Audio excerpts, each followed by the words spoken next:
Yo, that starting beat kind of hot. Like usually I hate countdowns and live streams, but that beat, boom, boom, boom, boom, boom. Yo, that beat is hot, dope. But what's up, people? What's going on? Happy Friday to you all. I see we got flames in the chat, and y'all know I love flames in the chat. So salute to Vibe Nation showing up and showing out as you do every single Friday night. But I'm a little late, so let's go ahead and get to the festivity. Woo! All right. Okay. Let me break out the Apple Watch Series 6. Current time, 6:37 p.m. Central Standard Time, which means you are in the right place. You are on the right YouTube channel, baby. Yes. And for those of y'all who are veterans to Friday Night Viper, you know what's about to happen next. But just in case you're new here or you catch the replay and you don't know how I do things on this channel, this is the part of the live stream where I'm going to need you to turn your volume down.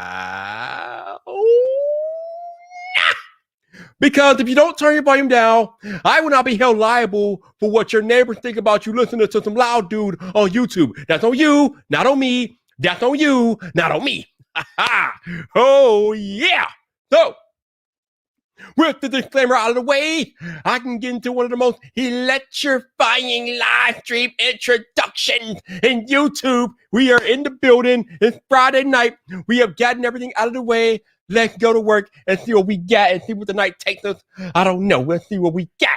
So let me get comfortable real quick and let's go to work. Woo. All right, hold on, y'all. Woo. All right. We in there. We in the building. Let's go. Woo-wee! Oh, yeah. What's up, people? This your boy Viper, the man about tech, and we are live!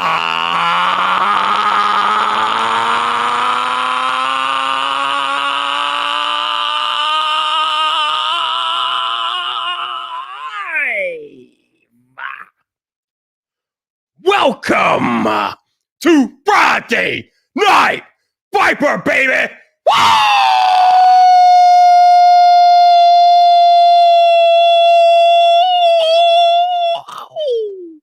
Woo! Oh, yes! It is that day again! We are back! We are live on YouTube! Woo! Oh, yes! Oh, the building is shaking! The crowd is screaming! Viper is live! So, before I get started with tonight's festivities, let me see who I got in the chat tonight. First on the list is Woo Steezy. What's up, man? How you doing? We got Joseph Hardison. What's up, bro? How you doing? We got some cat named Viper. Get him out of here. What's going on? We got my enforcer, Genosis, is in the cut. What's up, bro? How you doing? 504 is here. What's up, bro? How you doing, baby? The Apple Jockey, Alex Jackson is here. What's up, bro? How you doing? And we got Michael Pepper Tech. What's up, bro? How you doing? Oh, we got Dan Courier, Mr. Creator, Fundamentals himself. What's up, bro? How you doing? So, like crowd tonight, that's cool. I don't know. We might not be here that long, but that's all right. So, I just wanted to talk about something that I've been talking about a lot on my Twitter spaces lately, and that is the grind and how creators need to respect the grind. Now, if you've been on these live streams enough times, you've heard me talk about this before. This is not really nothing new to Friday Night Viper, but I figure I would bring it to the forefront tonight because there's all types of entitlement going on social media, creators getting mad about not getting access to certain products and reviews and things like that, not getting invites to certain events and things like that, getting mad at other creators because they don't give out their contact information, things like that. Y'all doing it wrong! You're doing it wrong! You are not respecting the grind! Yo, right now, I have 12 people watching this live stream. You know how many people were watching me when I first started 3 years ago? Probably maybe 3, 4 if I was lucky. Now, 12 is a light night. Usually I have at least 25 to 30, 40, sometimes 40 people in here, but tonight's a light night. But I did not get to a point where I can live stream and have 30 to 40 people watching me just by snapping my fingers like Thanos. It doesn't work that way. I grinded for weeks, years to get to a point where people would see Viper's notification that he is live, and they would literally stop what they were doing and pull out their phones or tablets and they watch Viper. But that stuff does not happen overnight. It happened because I put in the grind, I put in the work, I showed up and showed out each and every Friday night. And that is why Friday Night Viper is what it is today, because Viper put in that work. So when I say respect the grind, you gotta respect the grind.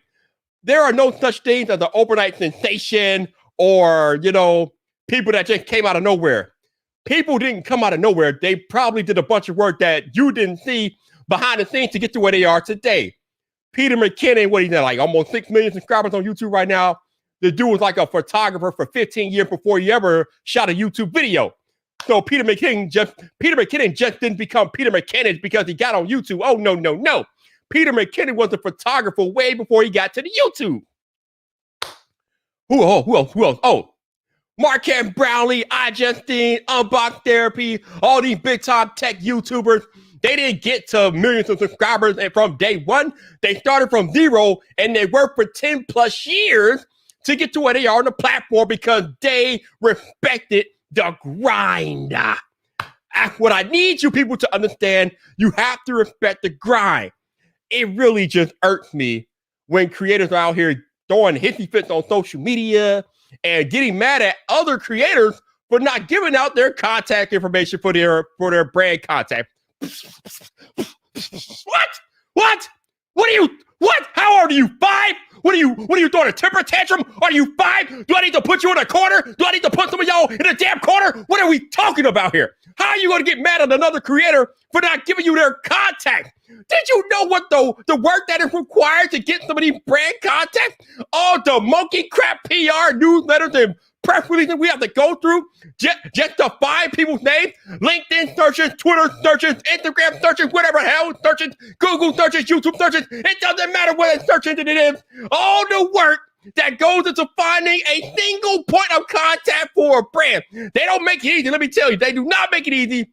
But when a creator finally finds that right contact, that's like the treasure chest at the end of the rainbow. And you gotta understand that they are not going to be giving up that information willy-nilly to any old body. Some of y'all think that y'all should get credit just for showing the hell up. Oh, what the monkey pisses? Hell no. Absolutely, positively not. You don't get credit just for showing up. You get credit for putting in the work, getting to a point where people notice the work that you're putting in. They notice the content. You are creating value for your audience. Your fellow creators see that you are creating value. They see that you are a worker. They see what you are putting into your craft, because that's another thing that we don't really talk about much as creators. Honing your craft as a creator. It doesn't matter if you get a $5,000 camera, a $2,000 microphone. If you don't know what the hell you're doing with any of that stuff, it doesn't matter. So the Viper that you see before you tonight was not the Viper that you got on January 1st, 2018. Back then, I was just some meek, wet behind the ear, breath smell like YouTuber, not even a YouTuber. I was a YouTuber. I didn't know what the hell I was doing. I thought I was doing big things with my iPad Pro. Didn't even have an external microphone 3 years ago. I didn't even have an external microphone 3 years ago. I was using the microphone on the iPad. What is wrong with you, Viper? Boy, bruh, if I can go back in time, I would slap my former self for using the iPad internal microphone. What was I thinking? How could I disrespect the audience like that by not upping my audio game? Using the pad on the microphones on the iPad? What? No. That's not how this works. So, if you're a new creator, probably the one thing that most creators will tell you is that the first investment that you should make in your channel is audio. Audio. So important, man. Because people can put up with bad video, but what they will not put up with is bad audio.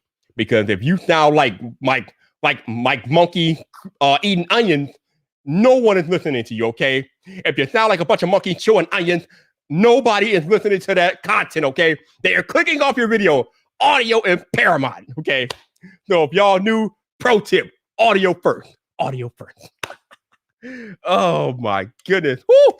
Oh, baby, what is going on? Friday night.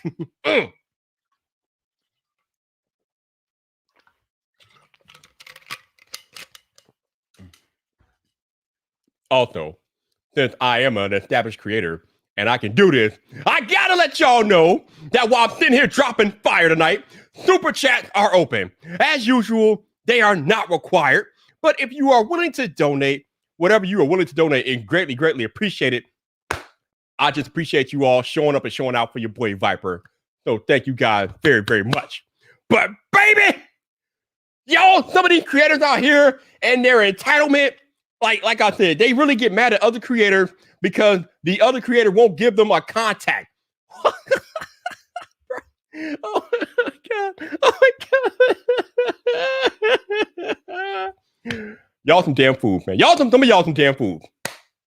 You are disrespecting the game. If you get mad at another creator for not giving you their contact info for a PR person or a brand person, you are disrespecting that creator. You are disrespecting all of us who have put in the work to get these contacts, okay? I don't have many I don't have any brand contacts, but the few I have are pretty close to me. I got phone numbers at this point. I can call them up or text them out of the blue or whatever the case may be because I put in that work, okay? I did that. That's me. So if a creator comes to me talking about some, yo, Viper, hook me up with a contact, I'm be like, where your content? I'm going to your YouTube channel, okay? I'm vetting you. I'm going to your channel. I'm seeing what you put in. Should I even pay you any mind? Usually the answer is hell no, but I'll go anyway just to amuse myself, just to see what's going on. But y'all need to understand that there is a grind to this, okay? There is work that has to be done. There are dues that need to be paid before you can get to that level where you think you should be, but you're a little bit too early. You're not quite ready yet. You think you're ready, but you're not. Shout out to my man, Charles Meeber. Chuck is in the building. What's up, Chuck? Ew! Absolutely not, Chuck. You know better. That's disgusting. Hell no. Get out of here, Chuck. Get along with that stuff. Get out of here, Chuck. Get out of here with that stuff. Quit that nonsense, Chuck. I appreciate the $10, but quit that nonsense. My goodness. What is happening right now? Oh, my goodness. But yeah. What was I saying? Yeah. Ask your creator for their brand contact when you first start. Actually, it's kind of disrespectful if you haven't put in the work. I mean, at least upload like 4 or 5 videos before you go asking somebody for their brand contact. I mean, damn, if you're just starting out your channel and you ain't got no videos up, you're a YouTuber with no videos, and you go to a Viper or technically T or El Jefe and be like, yo, let me have your brand contact. What? What? Huh? Who are you? Who sent you? Seriously, who sent you? Who sent you? Bro, y'all doing it wrong, man. Y'all doing it wrong out here. Y'all disrespecting the game. Y'all disrespecting the years, the blood, sweat, and tears that it took to get this information. And you expect us just to hand it over willingly to you, like, here you go. No. Bro. Tell them, Chuck. Tell them, Chuck. They got to be consistent. Yes. Again, if you are coming to a creator for their contact, they're vetting you. They're going to check you out, make sure that you are putting that content out consistently. Absolutely. Chuck got it right. Shout out to 504 on brand, $5.04 super chat boss. Yo, I see you, 504. Thank you, sir. Appreciate you as always. Thank you. But seriously, some of y'all are disrespecting the game by not putting the work and trying to take shortcuts at the expense of other creators. Because essentially that's what you're doing. You're trying to take shortcuts at our expense. And I don't know about the rest of my fellow creators, but I ain't having none of it, okay? I done worked too hard to hand you a shortcut, and if you have not put in the work, I am not doing that. You can get as mad as you want, Viper. I don't give a damn. I put in work. Y'all know the story. It took me not 1, but 2 years to land iJustine on my Vibe Drive podcast. It took 2 years of work. 2 years of work to make that happen, okay? So when your boy Viper, when Viper says I put in the work, I am a living testament of the grind. I am living proof. I am the grind personified, okay? I am literally, if the grind was a person, I am it, okay? I am the grind, and my fellow creators know that I am the grind. That's why they rock with me. That's why they appear on this live stream from time to time, because they know I am the personification of the grind. But I think some of y'all newer creators don't understand or don't embrace and respect how the grind works. Again, if you're putting in the work, you will get noticed. You might not get noticed right. You might not get noticed right away, but if you keep putting out that content consistently, like Chuck said, somebody is going to notice you. Because what happens is that the more content you put out, the better you get. You gradually develop your own style, your own flair. You figure out how things work. Your editing becomes better. Your video presentation becomes better. Your overall content quality becomes better because you're doing it over and over and over again. The grind, okay? So instead of running from the grind, some of y'all need to embrace the grind, or as the live stream says, respect the grind, because the grind will make you a much better creator than trying to take shortcuts. Because guess what? Guess what?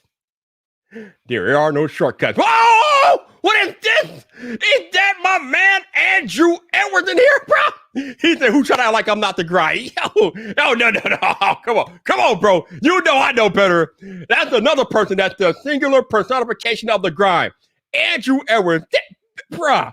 What is it he working? The man is like the hardest working person in tech. Every time I talk to this man, well, actually, let me take that back. Before the pandemic, every time I talked to Andrew, he was on a new airplane, a new private jet. Every week, he was on somebody's private jet. Every week. The man is a worker. He is grind all day and night.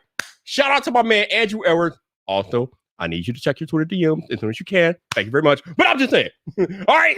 I'm just saying. But Andrew Edwards is the real deal. He's legit. But man, some of y'all y'all not respecting the grind. Y'all not respecting the game. Y'all not respecting the road that these other creators have put before you. It's interesting, right? Because there are other creators that have already paved the road for you to take. So obviously, in content creation, there's like no handbook. There's no owner's manual. There's no guidebook. But there are creators that have been down the road, so you can definitely take inspiration from them. Hell, you can reach out to them and ask them for tips and tricks, and maybe they might get back to you. Maybe they might not. You got to be patient. Again, people are busy. You got to respect their time. But I have found in my time in the creator space that if I'm patient, if I respect people's time, normally they will give me time. So it's all about respecting their time and just being patient, and they will get back to you. So about this creator entitlement, as to creators not getting product or creators not getting invited to events. Hold on.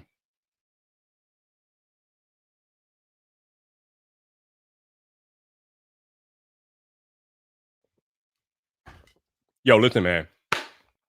I have been doing it for 3 years, and I have yet to be invited to a tech event. Now, obviously, the COVID and the pandemic has kind of put a kibosh on that for now.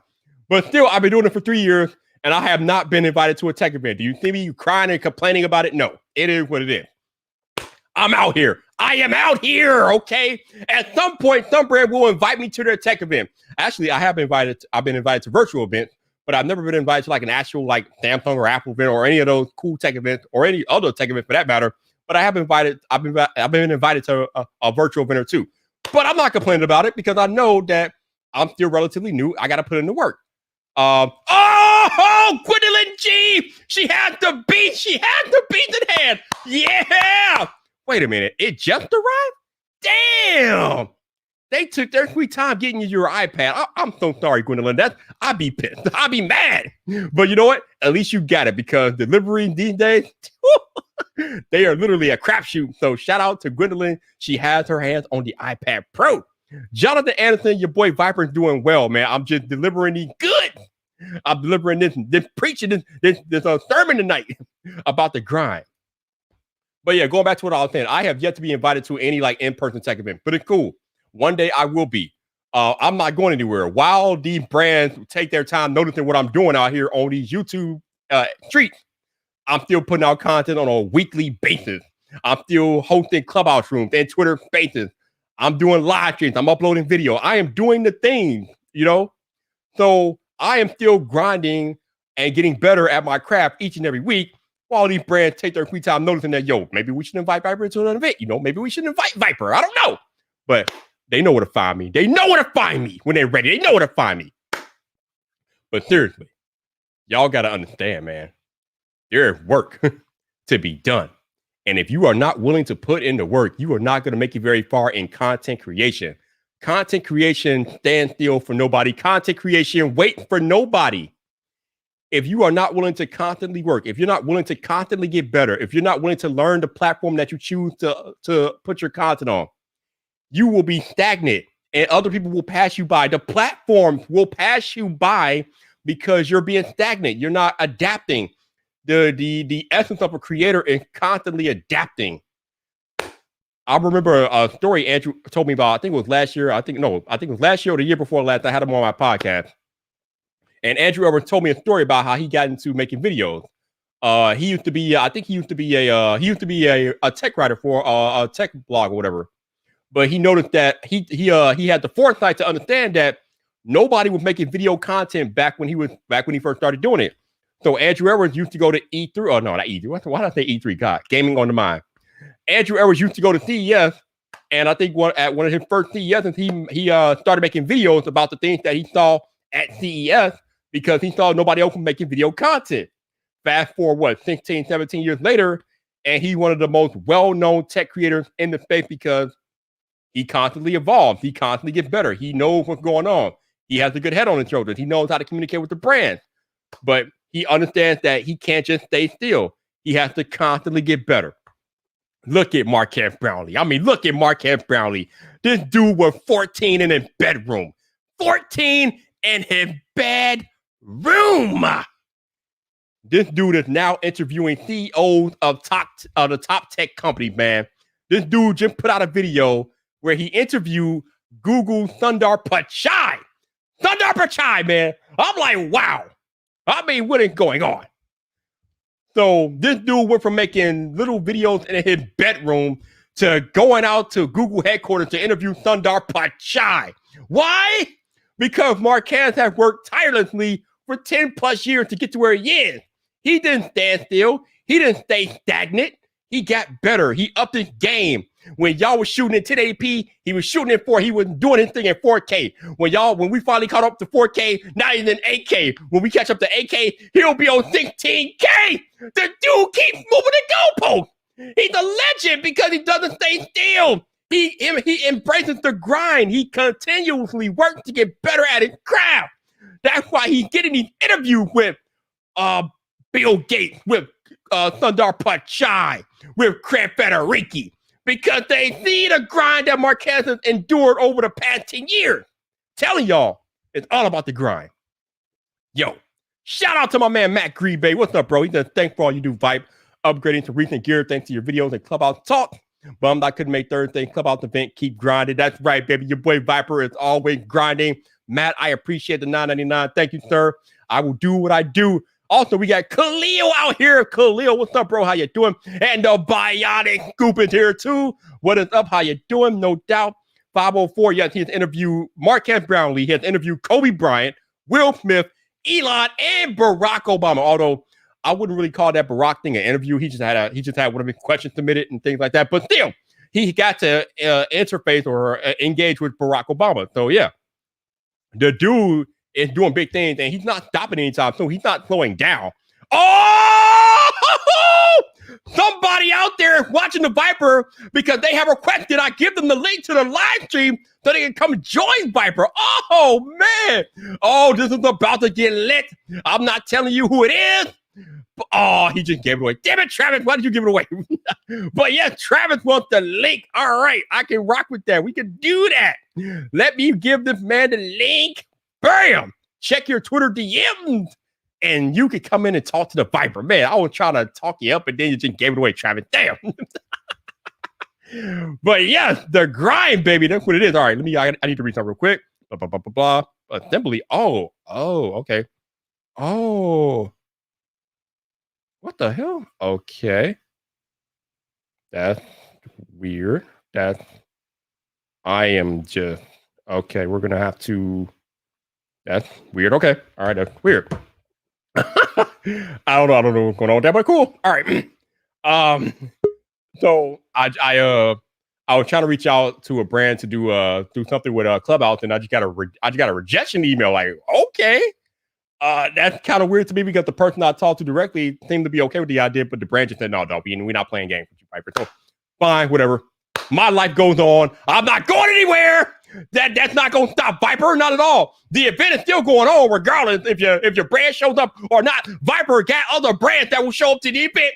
I live on because I cannot be stopped. But the other person that cannot be stopped is here, so I got to bring in the B-roll himself, Mr. Travis MCP.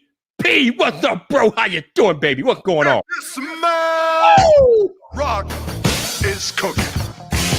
Right, Travis. You about to be copyrighted out here, bro.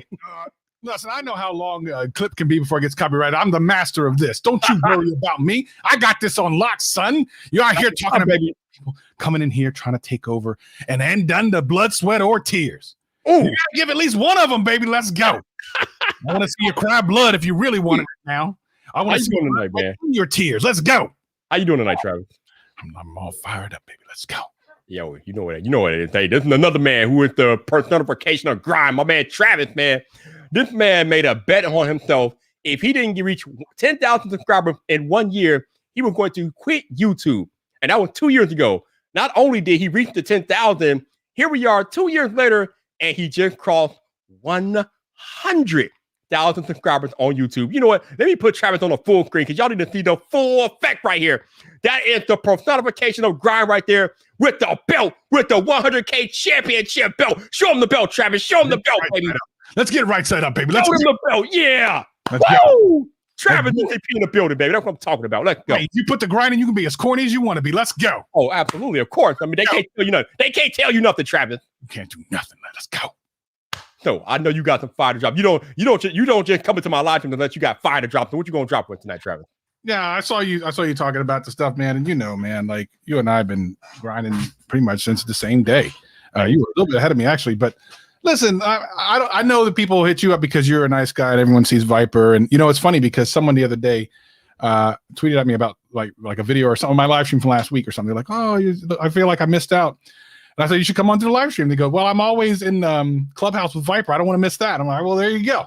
And that's the thing, man. So people see you, but they also think that you are very approachable, but then they mistaken that for like being too nice. Like, oh, he'll just give me the world. So that's, listen, Viper been out here grinding harder than me. Let's be honest. The dude has a live stream channel and a regular channel and a Clubhouse and a Twitter Spaces. And he's at Starbucks. He's a Starbucks influencer. Bro. And he's all the things. So, settle down over there. You want this? Come on, son. He's got more connections than me. So let's be honest. Let's keep it real. Bro, shout out to my head of security, El Jefe Reviews is here. What's up, Jeff? How you doing tonight? What's going on? And we got Adam Moji in here. I like the name. That's what's going on. Drunk Travis. I don't drink, though. I don't drink. I'm good. Drink, though. You don't drink. Right. 100K players in the building. That's right, baby. That's right. Let's go. That's right, man. Bro. But okay, so I don't know how much you in this live stream that you heard, but I started off by talking about creators getting mad at other creators for not giving out their contact. And I'm like, they're actually getting mad. Who's getting mad? I'm just speaking in general. I'm not talking about anybody in particular. I'm speaking in general. But creators or regular creators like me and you, like both. Well, probably not me and you. Me and you. I mean, people at our level probably have no contact, or they probably have a few contacts. But newer creators that are just starting their journey, or have started already, but they're still getting their feet wet. Yeah. They get mad sometimes, Travis, because we don't give out the contact. And I'm just like, are you kidding me with this? Are you serious? Yeah, I kind of understand. So the thing is, especially when you're a newer creator, like you're looking for the shortcuts. I think it's because you want, and the reality is like you shouldn't want what you think you want. Because I work with a lot of different creators of different sizes, including creators that have blown up like super quick. And what ends up happening is what the dream is becomes a nightmare if you're not ready for it. So, part of the grind is actually learning and getting yourself ready for the potential of being successful. And I'm not saying I'm successful or anything. I did a couple things, but the reality is like if I didn't do all of these things before this point, I wouldn't be ready for where I am now. there's some people, like I said, that are going viral and stuff and have no idea what they're doing. So they're getting canceled every other week because they don't know what they're doing. It's almost like giving a poor person, a person who's been poor all their life, $1 million right in one shot without them having to work for it. Like you give them the lottery. And when you read all of these stories about those same people having all types of problems because the money itself doesn't fix the core issue. They don't understand and respect what it is. They just know, I've never had it, let me get it. And then all of a sudden, so seriously, if you don't know, look up, there's a ton of like horror stories of people winning the lottery. And then some of them even saying afterwards, they wish they had never won the lottery because it's absolutely ruined their life. It's really crazy. Yeah. Sometimes the thing can hit you when Travis said, like, sometimes the thing can hit you like Travis said, when you're not ready and then you're not prepared to deal with the new gotten fame and fortune that you get. And yeah, that could be a train wreck too. It's funny because I'm like you said, I'm in these clubhouse rooms and there are creators in there who might have went viral off a video, but it wasn't the content that they wanted to be known for. So they're stuck in that hole because people want more of that viral content. And the creators like, I don't want to do that content. And they're just stuck. Yep. I've talked to a lot of channels like that. And then I always try to keep newer channels I'm talking to from doing that. I'm like, listen, you need to pull that stuff down that you don't want to be known for. And you know, inevitably they tried something because they wanted it to go and it goes. And then for example, there's that kid I saw a couple of weeks back, who a long time ago got shouted out by Gary V. He dropped that channel. He ended up dropping the channel because they got him so many subscribers, but they came just because Gary V said so, that they weren't watching nothing that he put out and his channel could never grow. So he actually gave up on that channel, which is, you know, you think, oh yeah, I'm get a shout out, that'll be great. Not always. Wow. Now, are we talking the guy that got up to 200,000 subscribers? That guy? Did he get to 200,000? I don't remember. It was a lot, and he ended up just giving it up. Wow. He's like, I can't do this anymore. It's not working. So he started a new channel. I was speaking with Roberto about it a couple of weeks ago. It's really crazy. That is crazy to get the shout out. I mean, as like, you know, even when I first started, I was like, I want to shout out. I want to shout out. We all want to shout out. At first, because we think it's going to be, We all want it. I mean, I think I like to say I never asked anybody for a shout out, but I'm pretty sure I asked y'all probably for a shout out when I first started on. Listen, there's nothing wrong with that, man. There's nothing wrong with someone who has the right audience helping you out. And John, if no one else, has helped me multiple times in my journey, and I'm forever grateful to him. He doesn't have to do that, but he's a very giving guy. But the nice thing about it is he has taught me to be able to do the same for others, which I have done multiple times, whether it be contests or things that you guys and gals don't even know that I've done for other people or whatever the case may be. Like, you know, he instilled upon me the attitude of gratitude, you know, just be out there and put it out there, especially if someone's given it to you. You need to go out there and put it back into the world. Gotcha. Top Tech Geek is in the building. What's up, bro? How you doing, man? Had him on the show last week. Appreciate you making the time last week, man. That's another one on the rise. Y'all got to be on the lookout for Top Tech Geek. That's a killer right there. What's up? Let's see. Michael Pepper says, people will talk about you if you do the work, interact, and make it worth it. Oh, yeah. No doubt. Back in my early days, a lot of people were talking about Viper. I don't know if they talk about me as much these days, but I think more so now because everyone knows you from like Clubhouse and stuff. Like you went in there and go, look, this is a great place for me to take over, and that's what you did, man. You got it going. You know what you're doing, man. Yo, the Clubhouse thing is interesting, man. Because I mean, back at the beginning of the year, it was hot. It's fallen off a lot since the beginning of the year, but it's still. But you're so now you're in Twitter Spaces. Like, listen, you know, I want to make sure that I'm there. I want to be where people are, and that's the right way to do it. The Twitter Spaces stuff is getting crazy, man. It's getting crazy. Yeah, I'd like to do more of that because it's in my app. Like Twitter, I consider that to be my app. So I really want to get more into it. Every once in a while I see you live, but it's like when I'm in the middle of doing something, so I can't ever jump in. But I do want to get more into it. I definitely do. Okay, what you doing tomorrow night?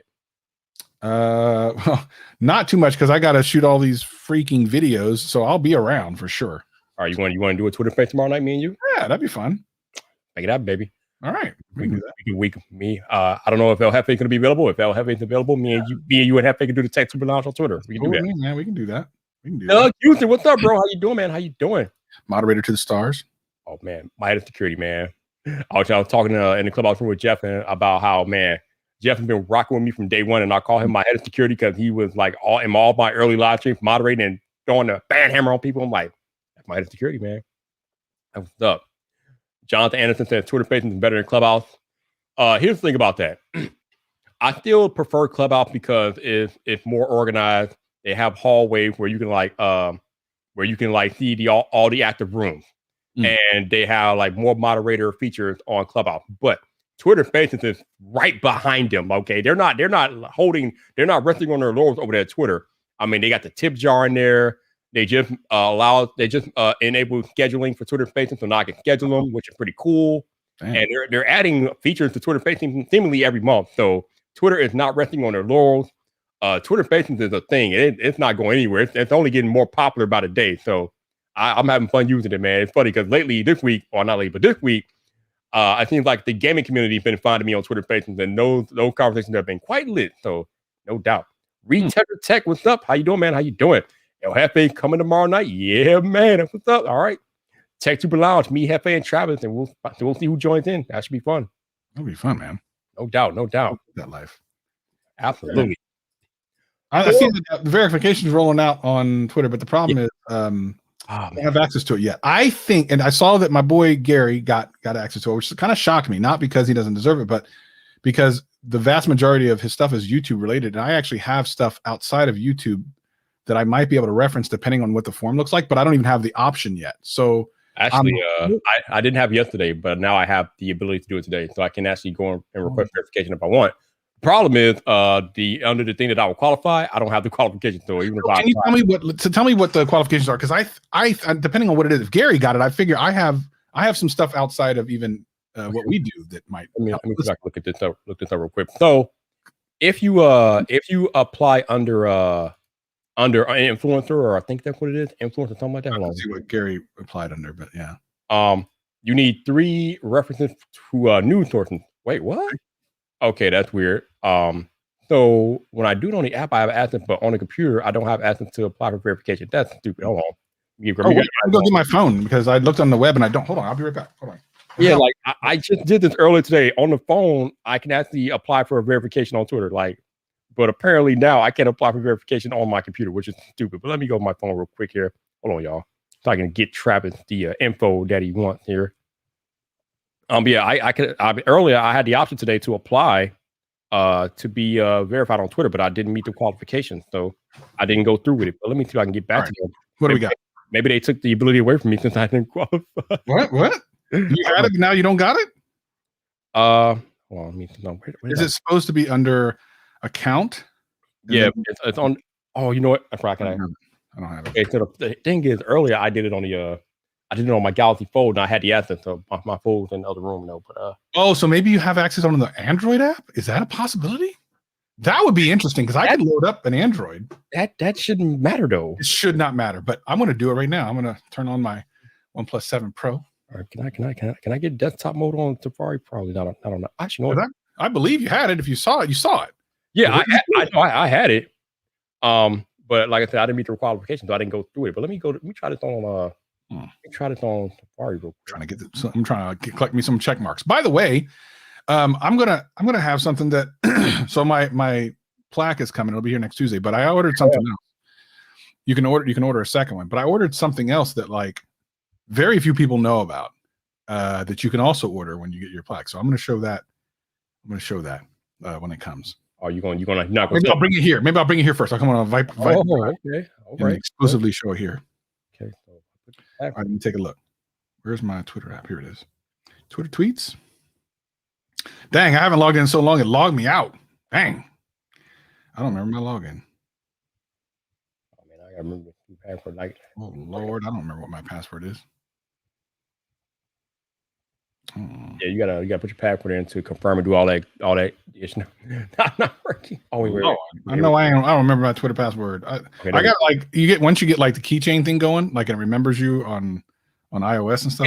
So that's weird. So I don't have the ability to check it anymore. But I did on my folder earlier, so I don't know. But yeah, you have to have be referenced by 3 new publications and 3 articles or whatever. So did Gary get? I don't think Gary's been referenced by 3. I mean, I could be wrong. I actually have been referenced by a couple, but that was back in my podcast days. So it's a long time ago. I don't know if it has to be recent or not. I've been referenced too, but it was back in 2020. Actually, mine's way further than that. So I hope it doesn't matter when. And actually, I got referenced by I got referenced earlier this year when I made the AirPod map video about the condensation. I think I had a Japanese blog reference me, and then IMOR referenced me too, I believe. about something Let's else. just go over to Renee and say, hey, listen, can you real quick get us on more a couple times? I know, right? It's like, come on, Renee, let's do this. Come on. No doubt. All right. So Jonathan Anderson said, Viper, who feeling entitled with events still being virtual? No, but I mean both. I mean, like people are entitled regardless, but this stuff has been happening forever. It's not just now. I mean, well, it's not now per se, but yeah, it's like it is. She knows that mind if I link the verify. Yeah, because I want to know what it is. Yeah, absolutely. Digital Slang, what's up, man? Hold on, there we go. Digital Slang is in the building. Appreciate you, bro. But yeah, so there's like a bunch of different like subcategories that you can apply. I mean, I can't do anything with that. I'm just curious because there's something. So again, I've been on Twitter since before 2009. The account I have now is from 2009, but I actually have one before that, and I thought it would be nice to get that little check mark. All right, let me see if I can. Oh, why? I'm trying to collect check marks. Why can I not click the link? There it is. Oh, so yeah, so you basically you can apply under government, company, brands, and organizations, news organizations and journalists, entertainment, and sports and gaming. Oh, so there's no influencer? Oh, and activist organizations and other influential individuals. Okay. I gotta figure out which one Gary applied under. So what are the requirements of some of those? The ones that would make sense. Okay. Let's see. So for let's see, Twitter. So I have some news articles, but they're about my old podcast. So you either have to have a profile on Google Trends with the evidence of recent search activity. So people have to be searching for you, I guess. Or a stable Wikipedia article about you that meets the encyclopedia notability standard for people, whatever the hell that means. Or 3 or more feature references within the 6 months prior to applying in news outlets that meet the new criteria above, including specialty publications related to their profession or expertise. So that would tech blog would apply. Yeah, but I recently, I mean, I don't know. Like I'm on Amazon though, so that would help. I'm hoping they'll count Amazon because I'm on there. A reference to the account or the account holder's name indicating a leadership position on an official site. Okay. Or known with known advocacy work. Let's see. El Jefe says Andre showed him the option to apply, didn't say if we are currently not able to process any requests. So I guess too many people are applying and they must have took it down. Because I could apply earlier. I was going through the process earlier, and I'm like, okay, I don't have 3 recent references so I can apply. Yeah, see, I'm gonna throw everything at him. I'm gonna throw, I know this is 10 years old, but it's still me. And I know this is, listen, I'm pictured on Amazon.com. Come on, that's gotta mean for something. Oh man, his mug is on Amazon, no doubt. Right. So that's gotta mean for something. And then I don't know. Talk to Renee. Renee, say something about me. Oh, Front Page Tech. I mean, he has like a website now and he's verified. So that's gotta mean something. I don't know. I'm pretty actually. Let's see if I mean you might have made a news. You never know. Have you searched for yourself lately, Travis? Not a bit. Let's see. Let's do a Google search for Travis NTP and see if you made the news lately. See if we got any articles referencing you. Channel. Amazon page. Gadget Cat. How you're on a Fortnite thing? No, that's not right. That can't be right. Okay, nope. They're not referencing the right Travis. Okay, never mind. That's terrible. Check Facebook, Audible. Yeah. Oh wait, Gadget Cast on Audible. We're on Audible. Oh, dang, we're on Audible. That's ironic because I got an Audible sponsorship for tomorrow's video. That's crazy. I didn't know we're on Audible. That's cool. But I mean, I've done some things. Yeah. So when I put your name in quotation marks, the only thing that comes up is a Japanese site about the iPhone flip. So I think you did a video about there, or it looks like a Front Page Tech video. So maybe you're referencing the video. I'm definitely in Front Page Tech stuff. There's, let's see. Man, I don't know. This might be rough. Yeah, I mean, obviously it's not. I gotta find out what Gary said. He said he was going to help me. So as soon as my thing pops, I'm going to ask Gary what he did because I don't know what. Do we know if they accept this verification request though? He did. He got a check mark. Oh, he got. Okay, cool. He has it today. So wow. He's doing all. He's going to tell me exactly what he said, and I'm going to say okay because I have stuff like I've been referenced. I've been in articles for Yahoo. I've been on MTV, so I have some stuff, but a lot of it's old. Don't forget to mention you were in the later case video. Maybe I don't know. That's right. Oh, yeah, conspirator with John Prosper. Oh, he got he got the check mark quick as hell. I know. That's what I'm saying. Like he just applied the other day. Damn. So yeah, I'm gonna talk to him about it. He said he would help me out. Man, that man's in his best life right now. First he gets like Apple reviews. Now he's verified on Twitter. Damn man, teach me your ways, Gary. Teach me your ways. But again, that goes back to the point I was making earlier tonight, you all. That dude, Gary, has been grinding forever. I remember when the man used to review nothing but cameras. Yeah. So he was reviewing cameras forever and ever, amen. And then he pivoted his content to cover Apple stuff. And it's not like he's been doing Apple content for, I think he's been doing it for less than a year. If I'm maybe a year. I don't even know if he's been doing it for that long. But the thing is, he hasn't been really doing Apple content per se for that long. Yeah. And the man is already getting reviewing from Apple. Like, well, so a couple things about Gary. First of all, Greg, we're on Audible. I don't know if you knew this, but you can listen to Gadget Cast on Audible. Secondary, you're right. But I actually knew Gary when I first came across Gary, which for those who don't know, actually kind of influenced me in starting my channel was Gary. I found when I was looking up drones. He actually started with like motorcycles and stuff, and then he went to like he's pivoted his channel multiple times. He's kind of an anomaly because he's been able to do it so well. So he went from like drones to like cameras, which there's a tie there. But then going from like cameras to like Apple stuff was kind of a surprising leap. I think he went to like laptops and yeah, he does it really well. And he really is passionate about getting the quality right and everything. So, and he's been a really good friend and really cool and just really nice to me. So, you know, I loved him as a creator before, you know, I became friendly with him.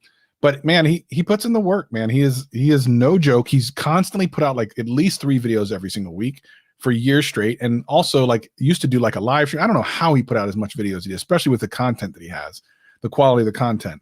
So I think what Apple actually looks at, because there's some people with less subscriber bases than him that got stuff. I think they look for the really pretty B-roll stuff and a channel that's never really said anything bad about them. So you look at Luke Miani, friend of Greg and I's, and he's done Apple stuff forever, but he doesn't get anything. And I don't even think Sam got anything from iUpdate, which makes no sense to me. But Luke, we suspect, and we've talked to Luke about it, he thinks it's because he's done a lot of repair videos. And, you know, right to repair in Apple is kind of this like, so we suspect that has something to do with it. iUpdate on the other Sam, I don't know why they don't give him anything. He's only ever been like an Apple lover. And Telosiv get anything? Oh no, I highly doubt it. So he's an Apple sheep, right? So you would think, right? You would think so, yeah. I think they stay with the channels that are like the smooth B-roll and the kind of nice. They definitely don't want any critiques, really. Not early reviews, right? Oh, is this real? Could this actually happen? He wants a link. All right, man. Hey. I just think that they're looking for a very specific type of creator for the early, because they know. And by the way, Apple doesn't have to do early products. Everyone's going to buy them to review them. Exactly. If I was Apple, I wouldn't even send nothing. I'd be like, go buy it yourself. I mean, they're savage enough to be able to do that. They just do it. But Apple knows what we all know is that the way that marketing is evolving is changing, and content creators are at the forefront. And Apple is trying to get in that, because they actually, let's be real, Apple has been there, much like everything else Apple does. They are late to the content creation influencer game. I mean, Samsung has been way ahead of them with this. Other brands have been ahead of Apple with this.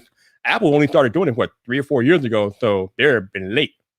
Andrew said they don't care about smooth B-roll, but you look at every single channel that got the products early, and they all have the same style. Come on, Andrew. You know what? Before Andrew ever asked me, I'm just going to throw a link to him. I don't know if he can join, but I'm going to throw the link. But it's not. He's missing the point. I've never seen any channel that doesn't have the same similar style to everyone else that doesn't get it early. Like they all have the same style. It is what. Listen, I'm not hating on it. It is what it is. By the way, I don't actually want Apple to send me much of anything. The only reason I would want any product from Apple is because there's only certain types of content you can do before it dries up. So they get like 3 or 4 days of the reviews, and if you try to do a review this weekend, you can forget about it, right? So everything else has got to be something else. We got to be more creative. So the smaller creators have to be a little more creative with it. Other than that, I don't even want the product, because I want to be able to not worry about. Because what I'm going to say tomorrow is on my iPad video is not something Apple would be entirely happy with. And I want to be okay with that. And I am. So it's good. I don't know. I think first off, Greg, Twitter DM, check it. Andrew, for the second time tonight, check your Twitter DM. If you so want, you can come in here as well. Listen, as creators, we have obligation to be loyal to our audience, no matter what brand sends us or anything like that. So while I understand what you're saying about not wanting Apple to send you anything because you feel like you can't be completely objective, but at the end of the day, that's who you are. That's what we do. We have to be objective regardless of the brand. So I mean, and me and Andrew have talked about this on this very live stream before, about how Apple doesn't mind people being critical as long as you're fair in your assessment of their product. So yeah, after they already have a relationship with you, they're certainly not going to dip their toe in anyone that they think might be semi-critical without having established a very smooth relationship. Let's be honest. Like Andrew, come on, Andrew knows better than that. He's a smooth guy. The reason why I like Andrew a lot, and I respect him tremendously, but we definitely differ on some things, on some ideas. We're on the same side, and that's okay. And we need to highlight that. That is perfectly okay. Me and Andrew don't always agree on stuff either, but that is okay.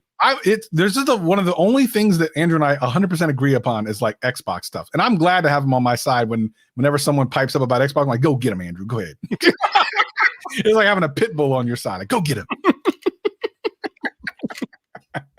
I love that. All right, so let's talk some more about you. Hey, Andrew, I'm here, baby. You know where to find me.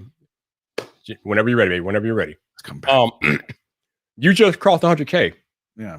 How has life been for you in the channel since you crossed that milestone? Anything changed significantly, or same old, same old? What's up? I remember. I don't know if I don't know if this happened in Discord or whatever, but I remember John and Jason telling us like, once you get 100K, everything changes. You know, I don't know if have you heard that conversation with John or Jason? Okay, they said like, I did with Jason. Yeah. So yes and no. Really, nothing has changed because of 100K. But everything has changed recently, and I think it has nothing to do with 100K. So there's a company that recently reached out to me that's getting me sponsor deals, and I have a lot of sponsor deals set up. And I got to be honest, I don't really like doing sponsored content, but you know, they're bringing some nice brands, and I'm like, okay, I kind of do want to at least play in this a little bit. But I actually don't like doing sponsored content. If you look at my channel, 95% of it is unsponsored. Right. And I suspect moving forward, a lot of it still will be unsponsored. But I'd be kind of dumb to turn down some of these brands because there's some good opportunities here to make, brands that I believe in, like Audible's tomorrow. Like, I believe in Audible. Heck, I used to work for Amazon, so of course I believe in them. So for me, like, there's a couple of brands I'm like, oh, this seems like a pretty cool thing. And then there's others that I'll still say no to. I'm like, it just doesn't even make sense, right? That's the big difference, is that there's been a lot more brand opportunities than previously, for sure. Not like the little garbage channels where like, or garbage emails where you're like, okay, anyone buy it, we'll pay you back. Right. You want control of your channel. Yeah, bro. No more of that, which is nice.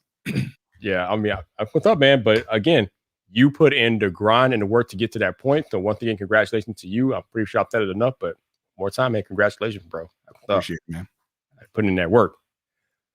But yeah, like I said, I had to come over here tonight just to remind y'all that you need to respect the grind. And as I've been saying a lot this week, if you feel like there's an opportunity out there that you should have, but you get rejected for whatever reason, that is not your conclusion. That's not the end for you.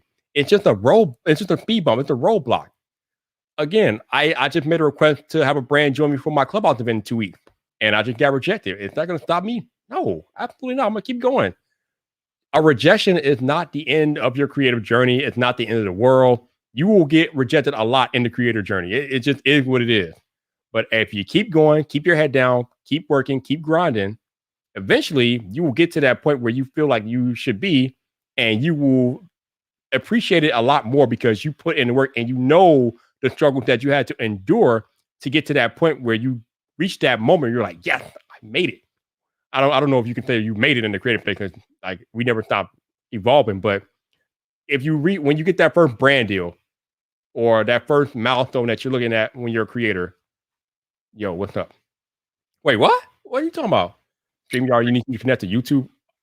Great. Wait. Oh, you know what? What? Oh, do you have verified people on only or something? Do I? Maybe I had an incident. I had an incident here last week, so I had to maybe. Oh, you probably set it to Maybe I set that up. I don't remember doing anything like that though. Let me see. Let me make sure. Okay, guess.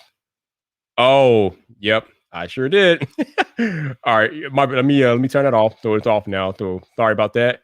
But yeah, I think I must have checked it, or either that or StreamYard checked it for me, because I don't remember doing that. But I had an incident last week where we had somebody hack in here, and it didn't hack in here, but my idiot self put the link out in public, and some idiot came in here and disrupted things. So, well, how did they disrupt it if you didn't let them in? Like, well, they didn't disrupt it, but they were in the backstage area, and they were in the private chat saying all sorts of idiots. Oh, I see. Okay, I got you. So it was just kind of stupid. It was disruptive to you guys, but not to the people who were right. Watching. It was disruptive to me and my flow, but not the live stream actual stream. So I guess I think I told StreamYard about it or whatever, or I want to check that thing by accident. But yeah, but it's unchecked. Yeah, I don't. Gotcha. Really, yeah, usually people I let in here, I know, so I don't really need to have them authenticated. So yeah, Greg, you don't have to authenticate if you try again. This should be good. But yeah, Yeah, I just got to be careful when I take pictures of the stream like I do and put them on Twitter. Not to put the link out there.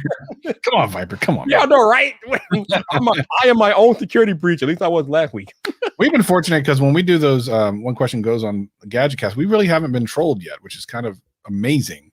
It always gives me fear when I'm like, okay, I feel like something bad's gonna happen, and it hasn't happened. But we haven't done it in a while, so I'm like, maybe we should just retire. I feel that in my bone because every time I bring a new creator on this stream, I get scared. I'm like, man, you're nervous, right? You're like, nervous, man. Like, yo, are you gonna be cool or you're not gonna be cool? All right, you all. We have a very special moment on board. We have one of the richest men in YouTube joining us tonight. The man oozes swag. We have to introduce the former president of the United States, El Presidente Gadget. Greg, what's up, man? How you doing, man? I'm doing okay. Don't you shake your head at me, Greg. What's up, man? Man, it's been a while since you've been on here, Greg. You used to come on here like every week, and now you drop off the face of the earth. Welcome back, baby. Welcome back. Thank you. Yeah, sorry. I'm on the new iMac, so nice. I'm like using like the webcam and everything in the microphone. Wow. So hopefully it's okay. But yeah, it's like connect your YouTube account, and then I got everything set up with like 2-factor, and I was like, where's everything? Like, I was like looking for this, like no. Yeah, so I'm still setting everything up. Yeah, I must have checked that thing by accident last week when I got that disrupting. But also, oh my God, this is about to get real lit in here because we have the hardest working man in YouTube joining the show tonight, Mr. Brand Deals himself, Mr. Andrew Edwards. What's up, Drew? There he is. Mr. Brand Deals himself. Oh, what's up? You don't get Andrew when he's already in his house. You can't get him anywhere else, man. You can't find him 20 minutes from his house or anything. Just in his house. Unless you find him. You got to get Andrew where you can get Andrew. You know how busy he is. I know. How you doing tonight, man? Doing good. It's been a busy day. Yeah. So how much stuff did you get? You probably got all the stuff and then some, right? You got all the iPads, all the Apple TV, all the iMac. Yeah, and so this is one of those weeks where I have all that stuff, but obviously those aren't brand deals; they're just like review units. Right. Mm-hmm. And so I had brand deals I had to do, and so I'm still working on my iPad and iMac videos. So I put out my Apple TV one, kind of with everyone else, but that's probably actually I thought that would be the least exciting to the masses, but apparently there's a dedicated group of people who absolutely love the Apple TV.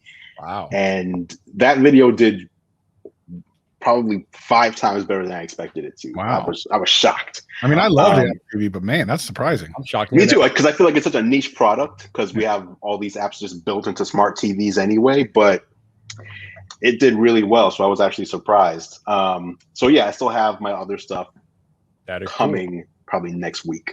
All right, I got a question for you. I'm gonna get to that in a minute. Yo, Ike, man, appreciate the super chat. Thank you. Listen, man. Well, the funny thing is, when y'all were having that conversation, I was driving home, so I was just letting y'all at it, man. I was there, but I was concentrating on driving home, so I was just letting y'all handle your business. So, thank you for joining the space and taking time, David. I call you David. I'm looking at David on the thing, but thank you, Ike. I appreciate you, bro. Appreciate you. So, what was I about to ask you? Oh.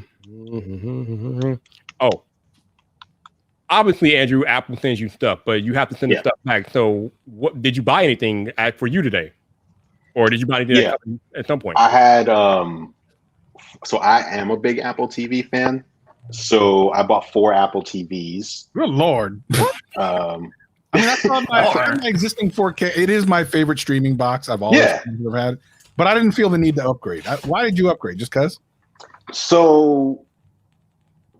Although you could just buy the remote, which is a fantastic upgrade if you stay on the last one. So, but yeah, like there's like so many different reasons. Like if you take liking the product aside, like it's a business expense, which, you know, I need business expenses throughout the year. So that's number one, it's good. And it's legit.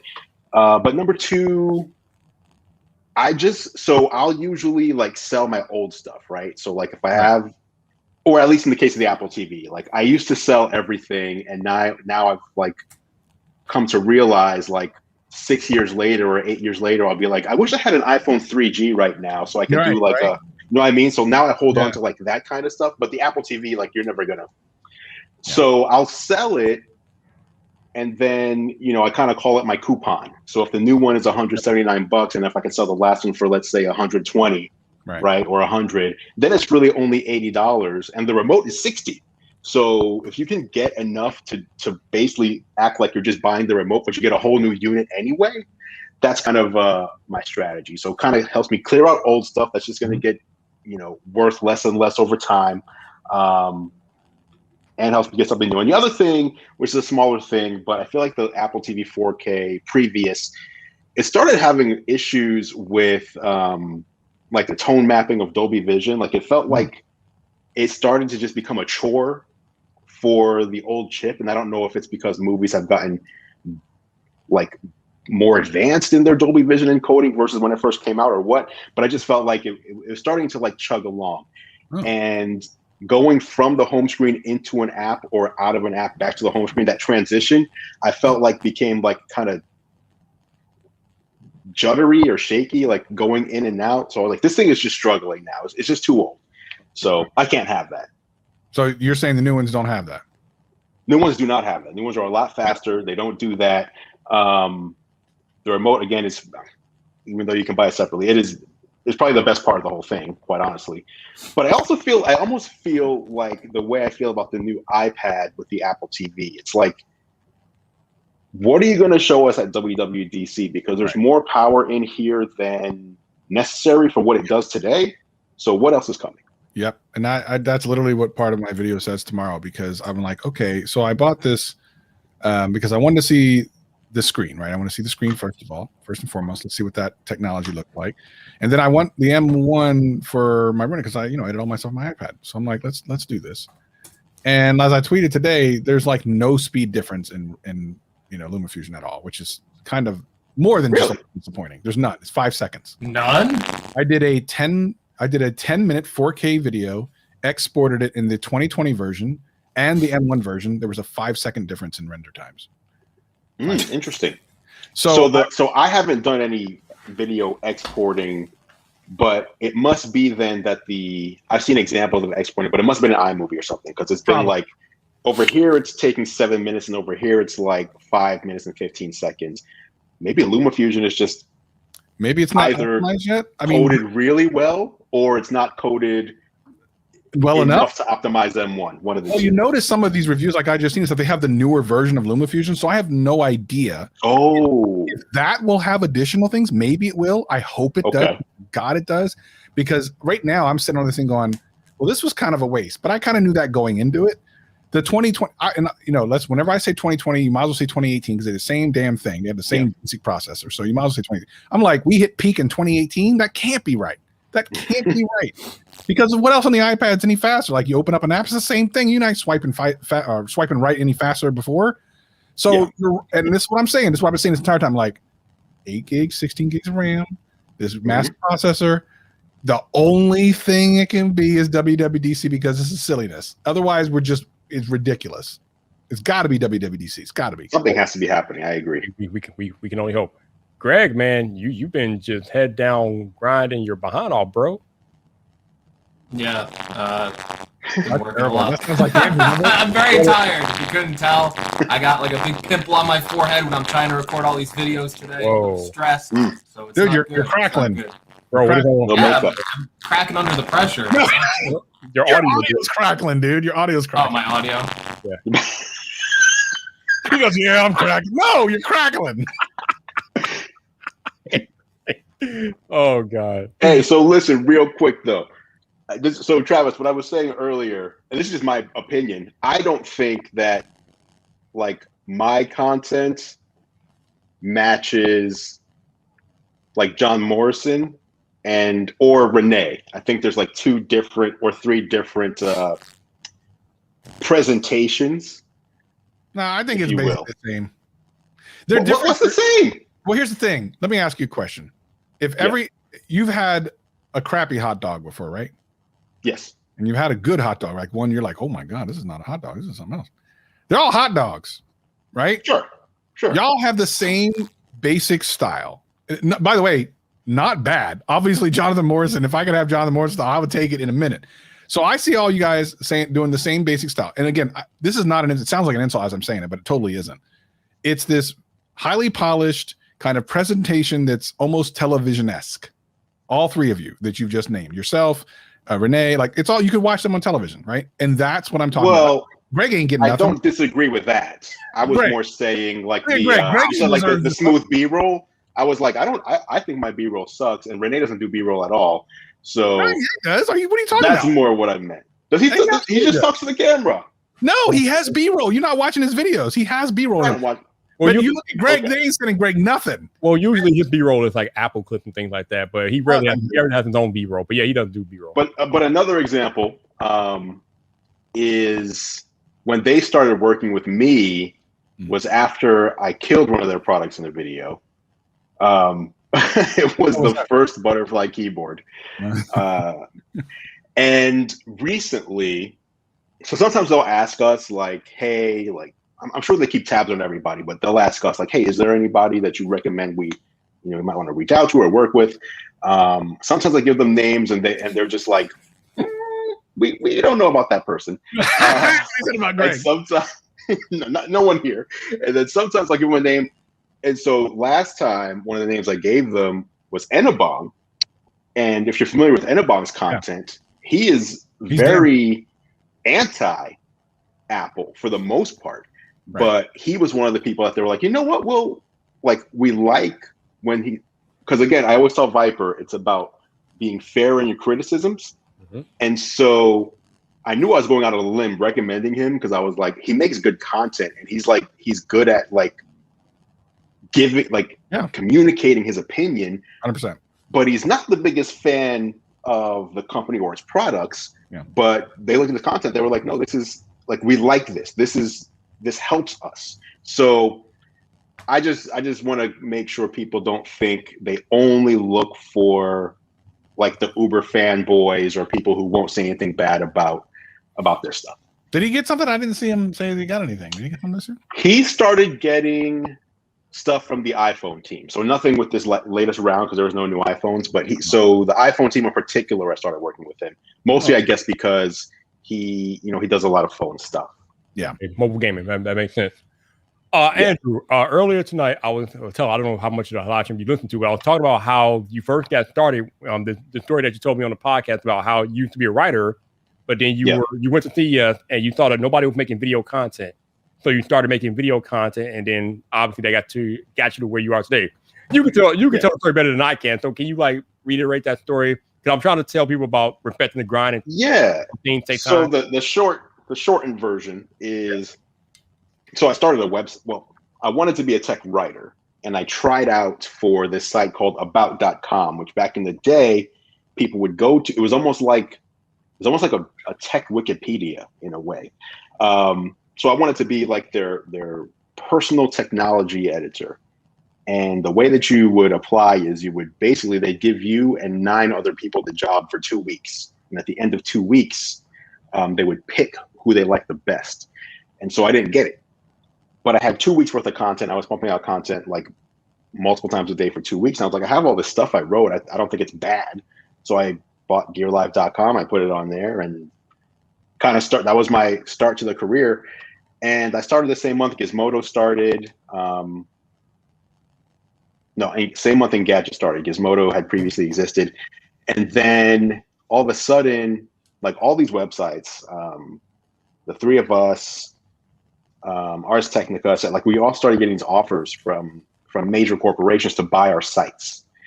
And so the others sold. I was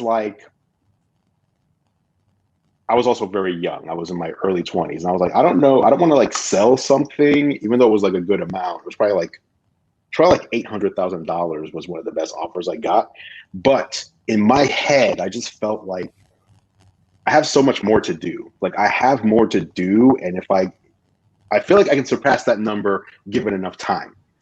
And so I didn't sell. But what I didn't realize was the others, which we were all friends, but it's also like friendly competition. When a site got bought, their staff went from 1 or 2 to like 15 overnight. So now my output no longer matched these other guys. So I was like, okay, maybe I should have sold. But second of all, it was like, what can I didn't sell? What can I do to set myself apart? Because we're all just writing articles, and at the end of the day, back then at least, you knew the brand name, but you didn't know the name of the people writing the articles. So people might have known my brand, but didn't know my name. And if people were going to Engadget 15 times more per day, or every day of the week and only to me once a week, my brand was going to become less and less relevant. So I was like, what do I do to capture people's attention that's different? And I know it's crazy as it sounds these days. Back then, it was like, oh, I'll do video.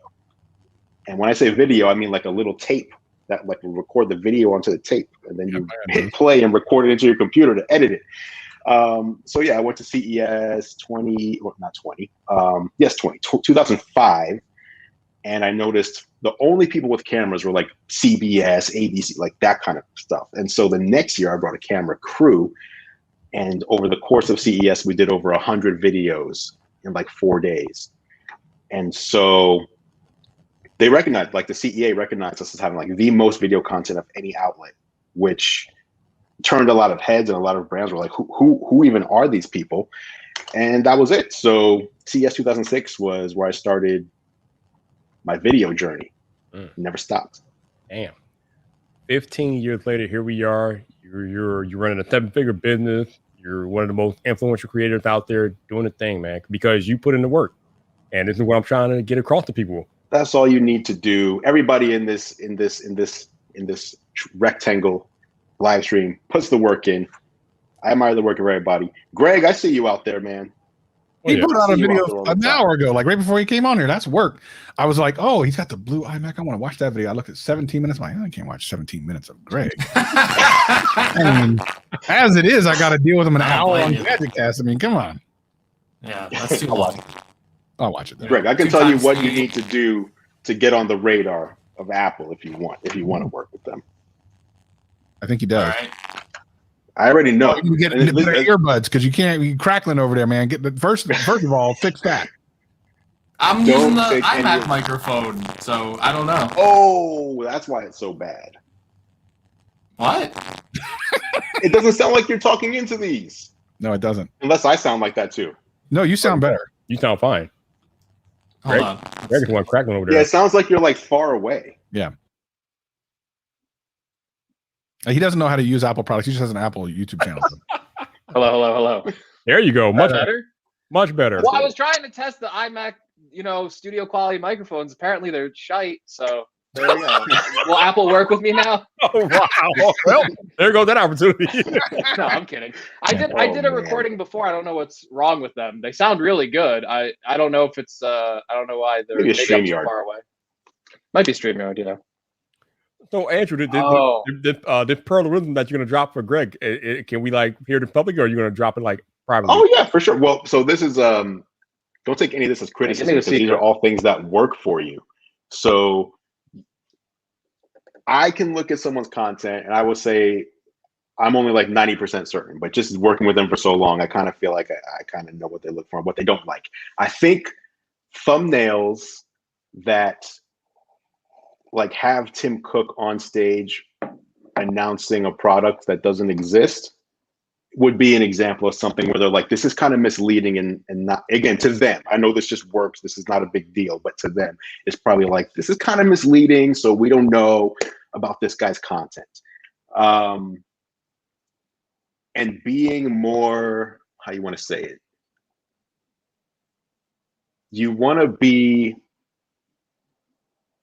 more obvious in speculation than talking in factual terms about things that haven't been announced yet. So even if we're like, let's take something very obvious. There will be an iPhone 12s or 13 in September. I think we all know this. This will not be a shock to anybody.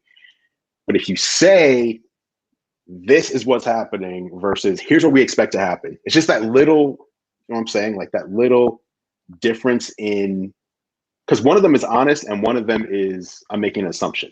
See what I'm saying?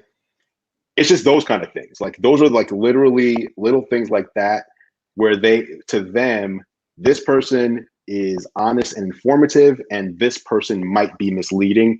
Even if you're saying the same thing, it's all about the presentation and making it as true as possible. That's it. Because I feel like your content matches what they look for. For the most part, obviously. What about his face? What do you think about that? Is that going to work? Well, listen. All of us, we all have our flaws, don't we? Oh, yo, Alan, $5 super chat. Thank you, Alan. I appreciate you, sir. Appreciate you always supporting me. So thank you. Oh my God. So yeah, I'm glad all of you all are here tonight because you are all perfect examples of what I say when I say respect the grind. You have all put in amazing work to get to where you are today. You all have each over 100,000 subscribers on YouTube. You all work with major brands. You all do amazing content.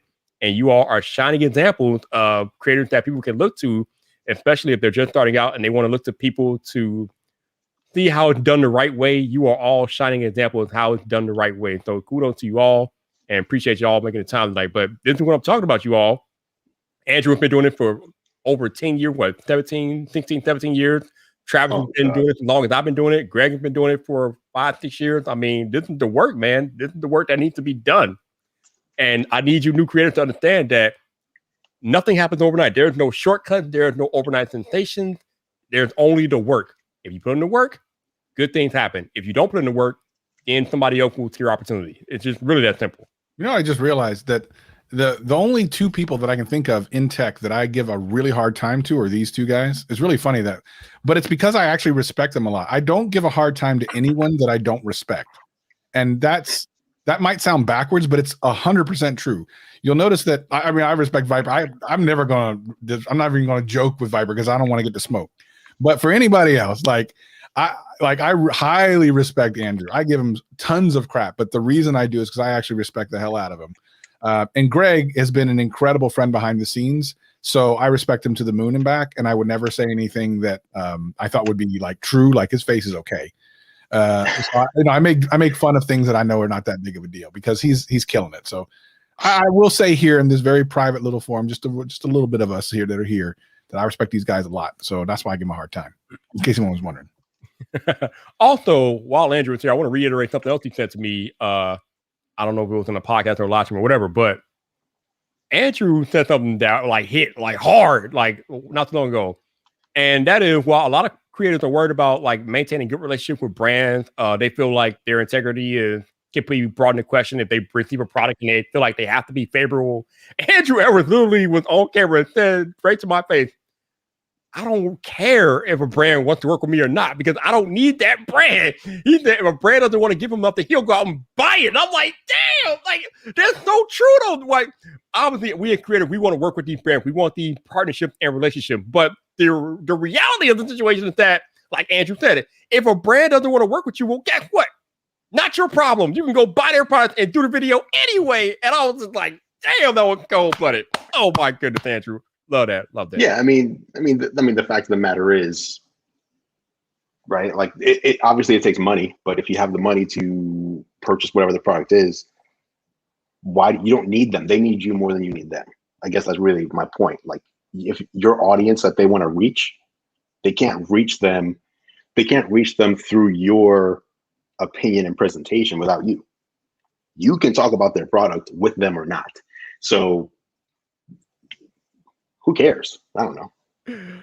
No doubt. Absolutely. I mean, again, a lot of creators, they feel like they have to be favorable to maintain those relationships. But as Andrew has said over and over again, it's more about being fair in your assessment as opposed to whether or not the brand is going to want to continue to work with you. But even if they don't want to work with you, you can go out and buy their product anyway. Yeah. One of my favorite creators in the space right now is Michael Fisher. I think that he might be one of the smoothest gentlemen who can completely trash a product and you would never know it. He did it so slick. It's so slick. This thing is great and everything. You should not buy it. But he does it in such a respectful, an honest way. I absolutely fully trust Michael Fisher, and I suspect that most people who watch his content do as well. And that is that's a level that I think we should all strive for, where, sure, you can, I think there's times where you want to cheer on a product because it's great. I do that as well, but that you know that when he does, it's because it's true, not because he's getting paid for it. And then if he tells you that a product is probably not worth your time, but he's not worried about it. So brands still send him stuff. Like a brand that he's trashed will still send him products because they know he'll be fair about the whole thing. So I look way up to Michael Fisher. I think he's legit on that for sure. Oh, absolutely. I mean, the man has a whole ethics page on his website, so he's legit. He is definitely one of the real ones here in the tech space. Oh wow! Once again, hey, Tish is in the building. The Artist Haven. Thank you for the super chat, Tish. Thank you. Appreciate you. That's what I'm talking about. Appreciate you all rocking and supporting with me tonight. So thank you. So I had a thought and I lost my thought. Oh man. Oh, I got it back. So Travis, I know your workflow. I know you're an iPad editor. Greg, I don't know. I know you. I think you edit on an iMac or MacBook Pro, or what do you use to edit, Greg? I was using a MacBook Pro. I'll be using an iMac again with the 24-inch. That's what I used to use. And then like the M1 stuff came out and I really liked it. So I had like a 27-inch iMac that I used to use. And then like the M1 was faster. So I switched to that. And now I'll be using the iMac. And then whatever the biggest, most powerful thing they can give me, I'll use, I guess. Gotcha. And Andrew, I think you normally use a MacBook Pro to do your editing, right? Mac Pro. Mac Pro, excuse me, Mac Pro. My bad. Okay. So I asked you. My MacBook Pro hasn't even been charged. It's like been sitting back there uncharged for like 8 months. Good Lord. We haven't even gone anywhere. Like I have no use for it. Gotcha. So the reason why I was asking you guys about your workflow is that I'm curious if what we expect to happen at WWDC happens and Apple does bring pro level apps to their iPad. Could Andrew, could you, Greg, see yourself maybe switching to an iPad editing workflow? If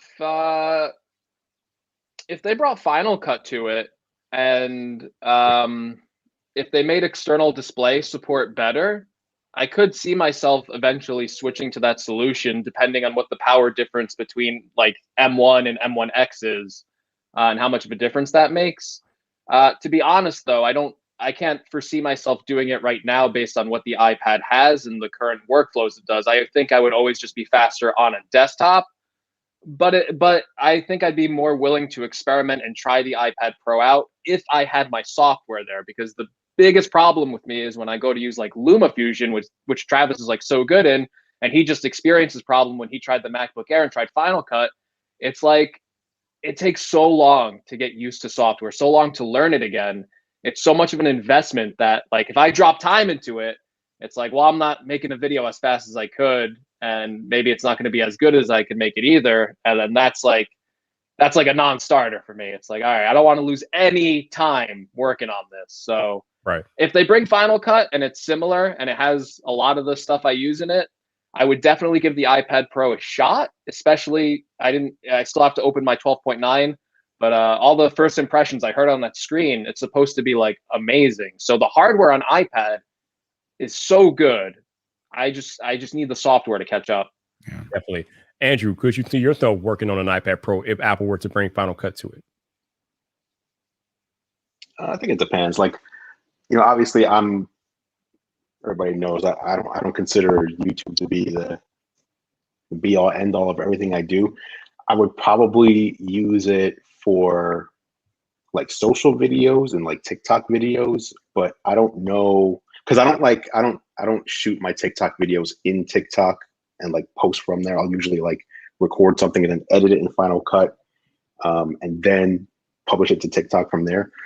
So, and the reason I say this is because I don't know. I have to see it to believe it, but I don't trust that even at 16 gigabytes, the iPad Pro would match like what I can do with, I have more RAM than 16 gigabytes on my Mac. And so similar to Greg, it's like, I just want to do this as quickly as possible. I don't want to have to relearn anything. I also don't want to have to wait around for stuff. So I feel like social stuff doesn't take that long to edit, but like a full-on video, I don't want to be waiting around and, I don't know. It sounds too good to be true, but the M1 sounded too good to be true, and it was exactly what they said it was. So hopefully we'll be pleasantly surprised. Yeah. I think most of you all are aware. I used to do all my video editing on an iPad back in the day. So, but I agree with Greg. As of today, iPad OS is definitely limiting as far as what you can do with it. But if Apple were to make changes to iPad OS and put Final Cut Pro on there and put the fully featured Final Cut Pro on there with the plugin availability and all that good stuff, then I can see myself maybe giving it a shot, definitely. But I guess that remains to be seen what happens at WWDC. I really want Apple to just I think the iPad's greatest strength is its versatility at this point. And I really want to see them lean into that with the software side of things, which I feel like they have been slowly with like the Magic Keyboard. But like now that the iPad has an M1, if it can become like the computer where it's like, hey, I want to use this as a tablet on my couch. All right, I want to go to the coffee shop, put a keyboard on it. You know what? I'm at my desk. I have the Thunderbolt port. I plug it into like a 32-inch monitor and it's running Final Cut. Like, I think that's really powerful. Like the flexibility of an iPad, that's the power. That goes beyond RAM. That goes beyond how fast it exports. If I can bring this anywhere with me, if I'm on the couch and I can do 5 minutes of editing while I'm watching like a TV show, well, maybe that saves me time throughout the day. So if Apple can get like a workflow like that, I would love to see them combine that with other features too. My big like wish list item is like Final Cut for iPad and a cloud service for Final Cut. If you could give me like syncing of my video libraries between my Mac and my iPad, I mean, that's like game-changing stuff that like I would really like to see.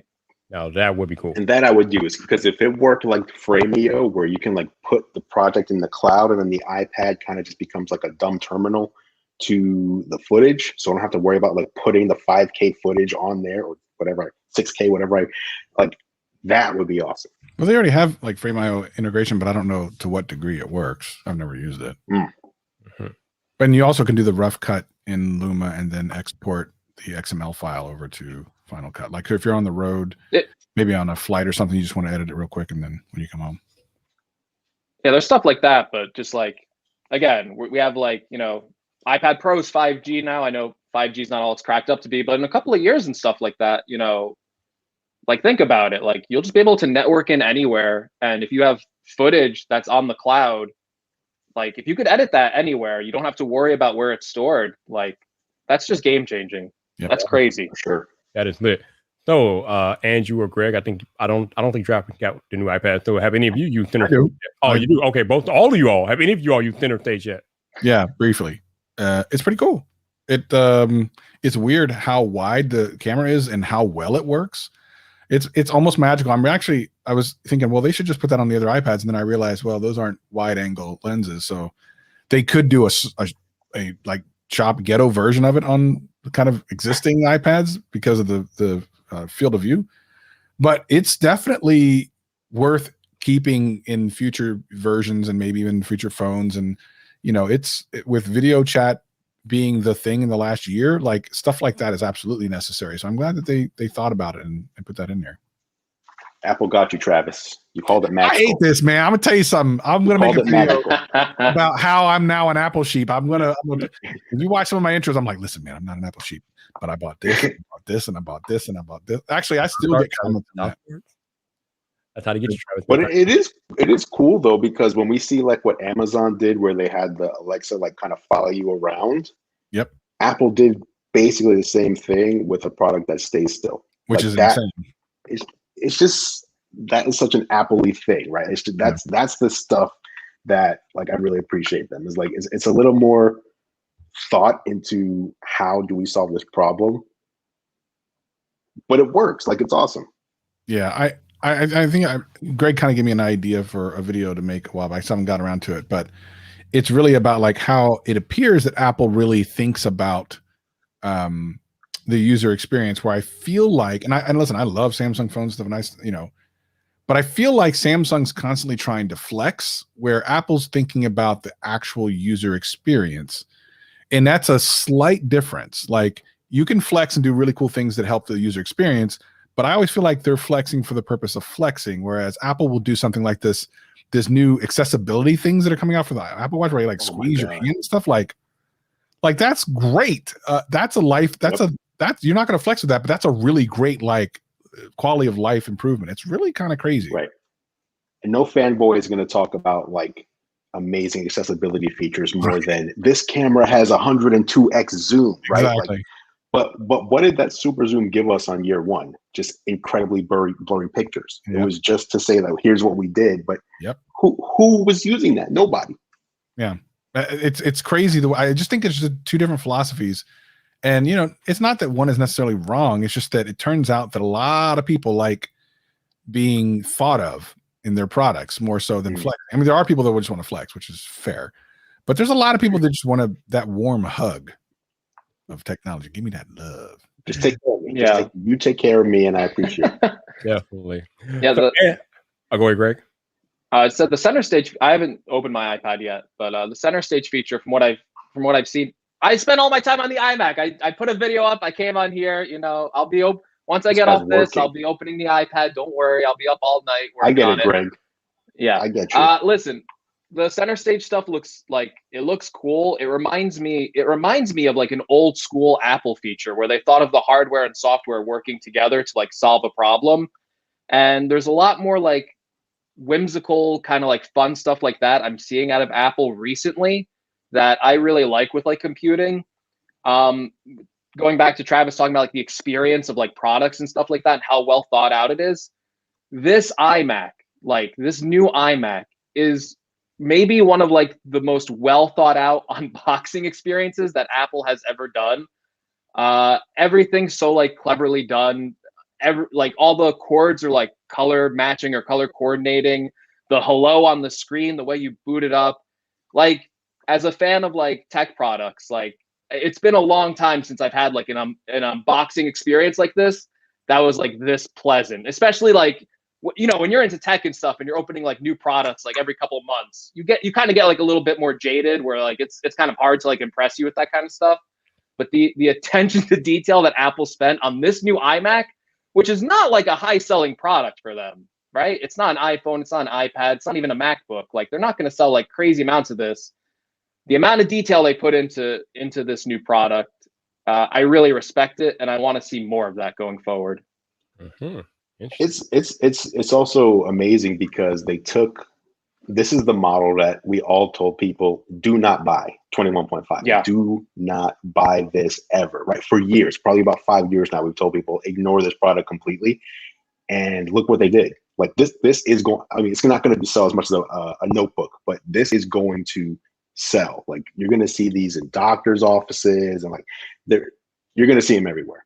I still kind of want one, but I need to justify it. I was talking to Greg about putting one in the kitchen on the kitchen island. Like that just seems like a cool idea. Did you see Justine tweeting this morning? She had it on the kitchen island. Here's the thing. Can I just say that I came up with that idea weeks ago, and now people? Yeah, I know. I was like, come on.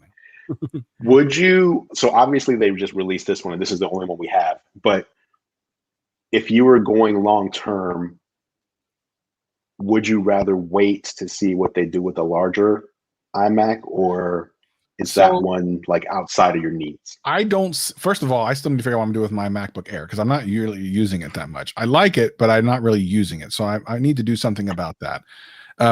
Beyond that, macOS was cool. At this point, it's not going to replace my desktop. Like I don't see macOS replacing my desktop, and that's the main thing I need for all my creation stuff here. Your desktop is like a Windows computer? Yeah, it's all Windows. So that's not going to happen. So beyond that, in other rooms, if I could figure out a reason to have a computer, the iMac, and I love the colors, I could totally see having an iMac in like the living room or the kitchen or something. If I could figure out a good reason to have it there, I would totally do that over a PC or something, because it's, especially with the wireless keyboard and mouse and everything, it's one wire. It's like power, and you're like up and running, and it's like, what?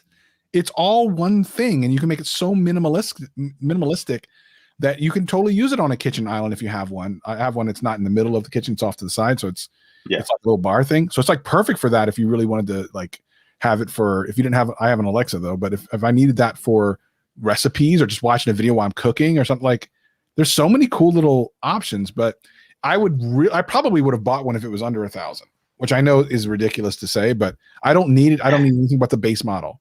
So maybe I'll wait for the refurbs to come back, and then I hit it for $1,000. Hey, Greg, how about you? So obviously you bought this one, but You said you want to take whatever the biggest and most powerful they'll give you. So when they release the next one, you're going to upgrade to that, and eventually will you do the Mac Pro? I don't know if I'll ever do Mac Pro because I think it's beyond what I need. And honestly, I've always just been a fan of iMac all-in-one design. Like I really like it, you know, price for dollar, especially with like the Retina displays they've been putting on in the previous years. Like this display that I'm looking at right now, it is just gorgeous. Like you cannot buy a monitor for this price. Like, you know, and it has a computer in it with like the M1 now. I will probably upgrade to the bigger one. I hate to say it because I really do like the design on this one. And I'm guessing the bigger ones are probably going to be like space gray and kind of boring looking. But I'm, you know, all the rumors I'm hearing about M1X and stuff, it sounds like it's going to be like a huge upgrade for performance. So I will probably end up switching to something like that. I'm kind of hoping that the performance jump isn't that big because I think I'd like to stick with this for a while, or if like the MacBook Pros come out at WWDC, maybe like the other iMacs come out at the end of this year because I really like this design. And M1 for me right now, honestly, like it renders and like exports super fast. So I'd kind of like to stick with this one, but ultimately, I mean, I'm gonna get it, you know. Ultimately, you're Greg. I feel like I don't think we're gonna see an M1X ever. I think we're gonna go straight to M2 based on rumors. You think so? Yeah, well, so the rumors that we've seen, because so when Apple has a chip, let's just take A12. The A12X just means they're taking the A12, but they're adding in extra graphics cores. And what we're hearing is they're actually going to be adding more low performance and high performance cores, which means it's not going to be the same generation of chip. So X wouldn't make sense based on what we're hearing. The other thing, I feel, this is just my personal opinion, I feel like Apple kind of tells you where they're going. And the last time Apple showed us a modification of the chip, it was Z. I would assume if there was, it would be an M1Z, but I feel like we're going straight to M2. Interesting. Maybe, yeah. I mean, they can call it anything, right? Yeah, they can call it M2. Yes, they can call it whatever they want. They don't care. They can call it, you know, M1000. It's, you know, it's so advanced now. So, but ultimately, the next generation chip, it sounds like you said, more cores, a lot more graphics cores, which I want to see how that performs because they have a tall task ahead of them. Like they got to beat out discrete graphics cards in the 16-inch MacBook Pro and the 27-inch iMac, and that's not going to be easy for them to do with everything being on one chip. I feel like what we've been seeing, at least the rumors, again, we don't know, but when they're saying 64 graphics cores and 128 graphics cores, like, you know, so here's the thing. I feel like Apple was not forced to announce M1, right? They could have kept going with Intel until they felt they were ready. Like everyone else is using Intel too. They were ready, and then they jumped with M1. And we were all super impressed by it. And I feel like whatever they do next, we're going to be as impressed by the leap from Intel to M1 as M1 to this next thing. Like they're going to wow us again, showing how they're now competing with NVIDIA and AMD on the graphics side. Yeah, it's because, and I believe Andrew in this because I've been saying for a while that this is their first shot at it, and they knocked it out of the park. Like your first shot at anything, you should have already been in the news about how you overheated and your blue screen. Like that should have already happened. And not only that, like you're beating the crap out of well-established processors, like to the point that Intel. And people hate when I say Intel. They don't like the way I say Intel. Intel, and I'll say it like that just to trigger people. Intel and Windows put out commercials about a damn Macintosh. When is the last time anyone advertised against Mac? Like, you know, they were rattled if they took out money. And they're still one of your top customers currently. You're making fun of them, and they're still one of your top customers. We do want to work with Apple. Come on, bro. That is crazy. Like Apple still sells Intel MacBooks in their Apple stores and all live, and they're like bashing them. Like, I don't think you thought this through. I don't know. It's weird. But yeah, that M1 chip is a beast, and the upgrade is going to be even beefier. That is scary to think about if you're AMD and all the rest of the people out there. Andrew. Let me ask you guys, was I the only one who thought, hold on, at the last event when they took the M1 out and they were bringing it to the iPad, I was like, I thought they were like about to they were like going to take out an M1 and put an M2 down and announce like new like hotness. I was like so excited, and then I was actually let down that it went into an iPad. Well, the thing because I thought we were going to see something totally different. Well, they've been so unpredictable the last year that, you know, once upon a time you were like, I know what's going to happen here, but the last year or so they've been so unpredictable with releases and what has what. I mean, they launched the A14 in an iPad Air. Like, that's not a thing normally. It usually launches with a phone. Like, they've done a couple of things that are just weird. So you are on your toes the entire time. It's like, what's happening? What's happening? What's happening? Yeah, now we got these rumors or speculation that there might be hardware at WWDC this year. And I'm just like, man, don't start them stuff. Don't start that. It's going to be big. And I'll tell you, like, I don't know anything that's happening, but what I do know is when you see stuff like the accessibility that we just saw yesterday, when they cut that from WWDC to announce it early, because that would have been WWDC's in 3 weeks, right? Yeah, why not They're show cutting for time. They're cutting for time because they have so much more to show. Yikes. So that's a good point. This is going to be a big year. Even like the Apple Music lossless stuff seemed like very like last minute, like, hey, here's a little like, it definitely seemed like, oh, they were going to announce that at this event, but they're like, all right, we gotta announce that now. It's crazy. Yep. They're making time. I hope so, because there are a lot of people that are pretty hyped about this WWDC. So I hope Apple delivers on all the hype, man. I have learned to temper my expectation, but hopefully they deliver, because it should be interesting. Andrew, I have been brave lately, man. I am carrying my iPhone caseless. I think you carry yours too, caseless. There you go. Yeah, I don't use a case. That's because Andrew has 27 phones. Viper, you're a normal person. Well, so to be fair, my phone it's a review unit. So if it breaks, they'll replace it. But even before that, I never used a case. I only dropped and broke. So I've used an iPhone since the first one, day one, 2007. I dropped and broke one of them. It was the iPhone 5. So between 1 and 12, I broke one, and I would buy Apple Care. So I always tell people, like, my case is Apple Care. Like, if for some reason I drop it, that's my case. Because I don't like bulk. So like, this phone is huge and annoying to me, but I want to have the best camera and the largest display. Adding a case to this just makes it feel like I can carry a walkie-talkie. Like, I will counter that with the fact that as dumb expensive as they are, the Apple cases are actually really nice, especially the leather one. They are. Oh yes. It complements it so well that I actually don't mind the case. But yeah, y'all crazy. Greg doesn't go anywhere, so I also like looking at. That sounds stupid. I know. Andrew. I like the look. Sure. I like how it looks. Yes, Andrew. What is that? A mini? No. With the mini. Oh yeah. Oh, Greg got the mini. Yeah.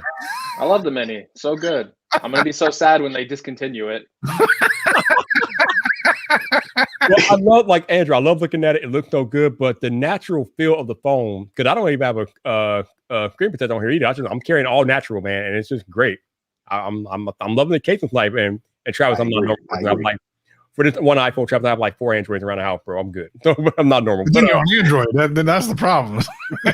That's true, but I have a backup if they break. So you green bubble life. You really want that for long? No, but still. All right, just saying. Greg, is the mini your main? That's your main device. Main phone. Yep. I mean, sometimes no complaints, I'll switch no off. compromises. Oh no, big complaint is definitely battery life. How about that? How definitely battery life? Well, I mean, like right now, it's kind of not an issue because it's like, oh, if I have to like charge up halfway through the day, it's like, all right, I'm home. Like it's not a big deal. I'm trying to use other devices more too, iPad and stuff like that to kind of counteract that. But like realistically, if I am going somewhere, it's like, I'm driving in my car. It's like, all right, I'm gonna plug it in and charge it. Plug in. So, like there's like if I'm using like the Pro Max, like like I can get through a day, no problem. That battery life is amazing. The mini's definitely a step back, but like I describe it as like, you're gonna have to plug this in for like 30 minutes halfway through the day. You'll probably be fine. On like a normal or lighter day, like I'm ending the day at like 1% battery, but I get there, but it's like, oh shoot. But like normally it's like, plug this in for 30 minutes, you're good. Greg, do you do like your channel full time at this point? Yeah. Okay, so you're not like having to like go to work and go to an office and your batteries run, like you can just, you're mostly at home anyway, so yeah. Yes. Doesn't matter. Doesn't matter. My power went out and it killed me, but that's all right. I need to get something to eat. Anyway, this was cool, man. I like some of my favorite people in tech. Get to chat with them. I love doing that on a weekend night. Why not? I appreciate you making the time, Travis. Thank you. And Invite Man, let's see. You're the most influential person. I think you need to order purple iMac, and you should do it right now. Well, so I really like that. I think you should do that. I'm actually going to go watch. Should do that. I'm going to go watch Greg's video because I do want to. Don't do that. I'm only going to watch part of it. Don't worry about it. And then because I want to see what Greg has to say because we got to talk about it on Gadget Cast. I got to make sure I'm. You can skip that. I'm the only YouTuber who doesn't want people to watch his video. I just upload them and I run away. So we're done here. And then Andrew, I already saw some of your stuff. I was looking, I was like, I know that Andrew's gonna have some stuff up quick. I'm surprised you didn't have more stuff up. I was kind of shocked, a little bit shocked. Dude, I've been working on brand deal stuff this week, man. Yeah, and I was trying to sell a house. That's right, which he did. I gotta tell you, man, that was the slickest thing I've ever seen on a website and a video. I'm like, damn, that is really smart. Hadn't even considered that. It worked really well, and I'm like, why is my agent getting 3%? Like right? I did that. You did the work. I did that. but he made a bidding war happen, and so I bought this house at $400,000 back in probably like 10, 12 years ago. Yeah. He was like, put it on the market for $700,000. Yeah. And then at the end of the day, it sold for $875,000. Where is it at? So was that Burien or Bothell or where was that? Bothell. Yeah. So yeah, man. Great. This market is insane. It is, right? Like I can't afford. There's no reason it should have sold for that much. If I had to rebuy my house, I could not afford it. That's what's crazy. Right. Yeah. Yep. I couldn't afford to buy the house you just sold. I don't think I could afford to rent a room in the house you just sold, but that's all right. As soon as I figure out where you live, I'm coming over anyway, so it doesn't matter. Oh man. All right, everyone. Peace and love. Appreciate all y'all. And I'll see you again. Travis. See you tomorrow night, Travis. Laters. Yeah. Andrew. So I've seen you in Clubhouse rooms. I've seen you in Twitter Spaces, but I've never seen you host a Clubhouse room or a Twitter Space. Why is that, sir? Because I'm just busy, I guess. Like, yeah. I don't know. I feel like, hosting, at least to me, is like work, right? Like you're doing work. Mm-hmm. And so I like to, I'm not trying to sound like all I care about is money, but I like to monetize my work. Like if I'm working, I want to like make sure I'm, it has to be worth it for me to go to work, basically. So I kind of focus on the things that I can monetize when I'm doing work. And then the audio stuff is more just, if I see something interesting, then it's like, it's more leisure. Like, okay, I'm going to listen to this, or maybe I'll jump in and like give my opinion, but it's like, it's just leisure. Like, I don't feel like I have to be on as so much as I'm just more casual. So I think that's really it. Are you, have you received the feature in Twitter that you can be tipped on? Have you gotten that feature yet? I did. But I don't know what to be tipped for.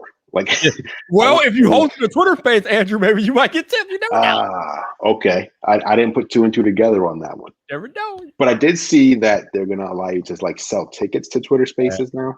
Yeah, that's coming up. Yep. So that would be a way to monetize as well. Yep. Yeah. And Greg, you're just voice diverse, man. You show up, but you never like come up and talk. Like, what is up with that? I don't know. I keep giving it like a shot to like listen to like Clubhouse or Twitter Spaces, and like ultimately I'm like Andrew. Like I can listen to it in the background, but like I don't want to. I feel like if I spent like a lot of time there, I would lose like a lot of hours. Now I'm already like super unproductive as it is. Like I need to get better at being productive. So I feel like if I got into this stuff, I don't know what I'm really gaining out of it. Maybe networking and stuff like that. Maybe stuff, that could be useful. But ultimately, I kind of view it as like wasting time. So it's difficult for me. I kind of agree with that. Like I felt like, at first with Clubhouse, I didn't even realize how much time I was putting into it. And then when I looked in my what's the app that Apple shows like screen time or whatever. I'm like, wait a minute. Like I'm active in these chats and I'm spending hours per week that I could be spending like on my content, or that I stopped spending on my content. So that was like a little wake up call for me to like make sure that like I don't fall off on what I really need to be spending my time on. Okay, I got you. I understand. I'm also very shy. So like, if I know who's gonna be on, like if I know Andrew's on, if I know Viper's on, I'm like, I'm good. But like you got like random people popping in there. I'm like, I don't know who this is. So I get shy and I don't want to talk. So that's just me. That's hilarious. So Andrew, speaking of Clubhouse, the DM that I sent you, have you had a chance to look at it? The one that before I just saw it when I was clicking into this thing. Gotcha. Okay. You can reply at your own leisure. So just depends on my schedule, which I'm not positive about yet. Okay. But if it's open, I mean, I assume I can just join in. Yeah. Absolutely. So okay. Oh, I remember what I want to ask you, Andrew. So obviously you're a tech content creator, Andrew. You have all the tech. You love tech. But what does Andrew Edwards do when he's not working? When he's not like making video? What do you do? Like, what do you do in your spare time? Does it have to not be tech? Because that's kind of, the thing about what we do, or at least for a lot of us, I feel like the reason we do this is because this is what we would do in our spare time anyway, right?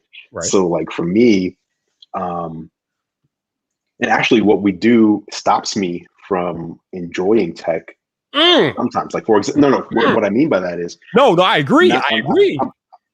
But I'm probably not going where you're going, which yes, jaded, but like sometimes like something will come, right? Like let's say new iPad arrives, right? Right. I just want to tear into it and start playing with it. But it's like, well, no, I have to like wait. I have to set up the camera and I can't, I'm working on this. So I have to wait till like tomorrow or the next day because I got to set the camera, I can do the unboxing on camera. So it's like, I can't even just enjoy it. I have to like remember that there's a task involved with all this. But if it was my spare time, like that's the kind of stuff I would do, like video games, like going online and finding like weird websites to like learn like random stuff, TikTok, like, and the reason I love it is just because it's creativity. I love people's creativity. I love tech, and I love when those two come together. So that's the kind of stuff I do in my spare time, other than watching wrestling or something. Oh, that's good stuff. Yeah, of course you're a big WWE fan, absolutely. Which, by the way, Greg in his promo 6-8 months ago, whatever it was, incredible. Oh, I was recently watching like the old Goldberg entrances when he used to like come out with like all like the security guards. It's like I gotta do that one day. I need to find an outlet where I could just like walk out, bust open a door. I was thinking about the same thing. Oh no! Don't be stealing white. Get out of my head, Greg. Get out of my head. Oh, it's amazing. Yeah, I will do that. I will do that too. With that music playing too. I don't care. I'll take the copyright strike. I'll do it. It would be so worth it. Put it all on the line. Right. That Put it on the line. That would be worth it. Definitely. Okay, so here's another question for you, Andrew. So you love tech, obviously, and tech is what you do, and you do it in your spare time. But I've talked to tech creators that will not watch tech YouTube videos like when they're consuming YouTube. So do you watch tech videos on YouTube, or do you stay away? I don't stay away from them. I mean, number one, I feel like, it's only one view, so I understand it's not a big deal, but I want to support other people who do this. So I'll definitely watch other people's videos. And I feel like I'm confident in my own opinions. Like, I don't feel like, oh no, I watched Greg's video and now it's going to taint how I see. I don't feel like that. I feel like I know what I like and dislike. And if like, you can tell me what you like and dislike, and it's not going to be like, oh no, well now. And if it does change my opinion, isn't that good? Like, if you inform me about something that I didn't realize, isn't that good? Right? Like, to me, that's good. Yeah. If you teach me something and I learn something before I go do my thing, that's not a bad thing. So I don't avoid other people's content. I like to support everybody. Okay. So I didn't mean it in that way. What I mean is that some tech creators won't watch tech videos because they're burnt out, because that's what they do 24/7. Oh, no. I spend the majority of my time in front of the TV is actually on YouTube. So I watch the majority of YouTube on TV, on the Apple TV or just the built-in smart TV app. And I watch all sorts of stuff, but it includes definitely tech creators. And again, it's because at the end of the day, I love it. Like, even though I know everything about a product, I want to see how my friends are presenting it, what they think about it. 'Cause I don't know. It's like we're all in this little club, and it's like, what does Greg think about this? Right? Like, I'm interested to know. Does he agree with me? Does he disagree? Why? What's the other take? Okay, what's Viper have to say about this? Like, I'm genuinely interested. I don't feel burnt out because I feel like we're all talking about something that we love and care about, which is different than, I don't know, going to work and sitting in a meeting where they're just talking about something I don't care about. Like, this is like, to me, it's not work. It's never been work. So I just have a slightly different perspective, I guess. No. I completely understand. Like, I'm like you. I mean, I call myself the man about tech. I eat, sleep, breathe technology. I watch all the tech videos and things like that. Even when I'm not doing my own tech content, I'm in watching your videos and Greg's and Travis and everybody else because I genuinely love tech. Now, I do find myself avoiding, like, if I'm getting a new iPhone, I won't watch iPhone review because I don't know if it's so much as I feel like my opinion is going to be swayed, but I don't want to pick up on something subconsciously and then like regurgitate what people are saying in their review. So I want to approach my review from a completely fresh, open mind. So I won't watch Renee's review, or I won't watch your review until I do my own review. And then once I do my review, then I'll watch your video. So yeah, I do stay away when I know I'm getting the same product because I want to approach it fresh. But yeah, I'm not scared about having my opinion affected. I just want to approach it fresh and not watch other content related to what I'm doing. So there's that element of it too. Yeah. Greg, are you how do you feel about all this stuff? Do you watch a lot of tech content on YouTube, or do you stay away from the tech content? No, I watch a lot of it. I agree with Andrew. For me, there's people that are way smarter than me, so I'm always trying to learn. I definitely have to like fill some like knowledge gaps. There's things that I definitely wouldn't catch that other people catch, and then I find that useful for me to know. Depending on the product, when it first comes out, I might avoid like their reviews for a week. I definitely, after the fact, I like to go back and rewatch those once I've done my own review. It depends on the product though. Like some of them, it's like, I know what I'm kind of getting into, so it's not that big of a deal. For something like this iMac, like I knew like, okay, last time we had like an iMac design was 2012. So I didn't watch too much of that stuff. And I wanted to like unbox it fresh. So I wanted to get like just a general reaction to the whole experience of it. But yeah, I'm not afraid to watch other people's things. I'm not afraid I think my thoughts and opinions are pretty solid. I'm not like afraid to be like influenced by someone else. And yeah. Go ahead. Yep. Ultimately, I was going to say, no matter if we watch other people's videos or not, we are going to have our own individual experience with the product. So it doesn't really matter if we watch other people's videos because what their experience is might not be our experience. I mean, it won't be because there are new individual, unique experiences to how we interact with the product. So yeah, absolutely. Trent says he watches everybody's videos so he can cover things that might not have been covered. That's definitely good. Absolutely. And El Jefe says he can watch other videos without fear of affecting his own. That's cool. So shout out to Tech Rant and El Jefe. Also, we got Zadia Tech in here. So what's up, man? How you doing? And Simply Pops is hanging out. What's up, Pops? How you doing? So what's up? So yeah, I got all the homies in the chat, and I appreciate y'all hanging out on a Friday night. Any big plan for you this weekend, Andrew? He looked around. He looked around. iPad. Okay. iPad and iMac stuff. I got some HP brand stuff I'm working on. Listen, one thing, let me just tell everybody. Years ago, I told creators, get on Instagram. And everybody was like, that's just for pictures of food. What are you doing? And a year ago, I told them, get on TikTok. And they were like, this is for little kids dancing. What's with you? The amount of money that I make for a 60-second maximum TikTok video these days is more than a dedicated 10-minute YouTube video. It's ridiculous how these brands have latched on. So, and it's not too late. So just if anybody's out there that's a creator, stop messing around. TikTok is a maximum of 60 seconds. You can do 30 seconds, you can do 20 seconds. Get in there and establish a presence and get that money. Oh, God. I hear it so much, and I think I even read saw a headline about how brands are gearing more towards TikTok creators these days than YouTube anyway. So there's definitely merit to what you're saying. And for whatever reason, it's ridiculous. I still don't hit TikTok as hard as I should, and I know I need to. Man, Cobra, what's up? This brand was approaching me, and they were like, they wanted to know my rate for YouTube. And so I give them my rate, and I've worked with them in the past, so it wasn't anything surprising. And then they were like, well, what if we wanted to do TikTok instead? Could we do this, or would it have to be more? And I was like, more? It takes like it takes me like 10 minutes to do it start to finish. Like it really is incredible. And the momentum that they have on TikTok as a company, as an app is still crazy. And seeing so many people on there, it's way less dancing now, and it's way more informative.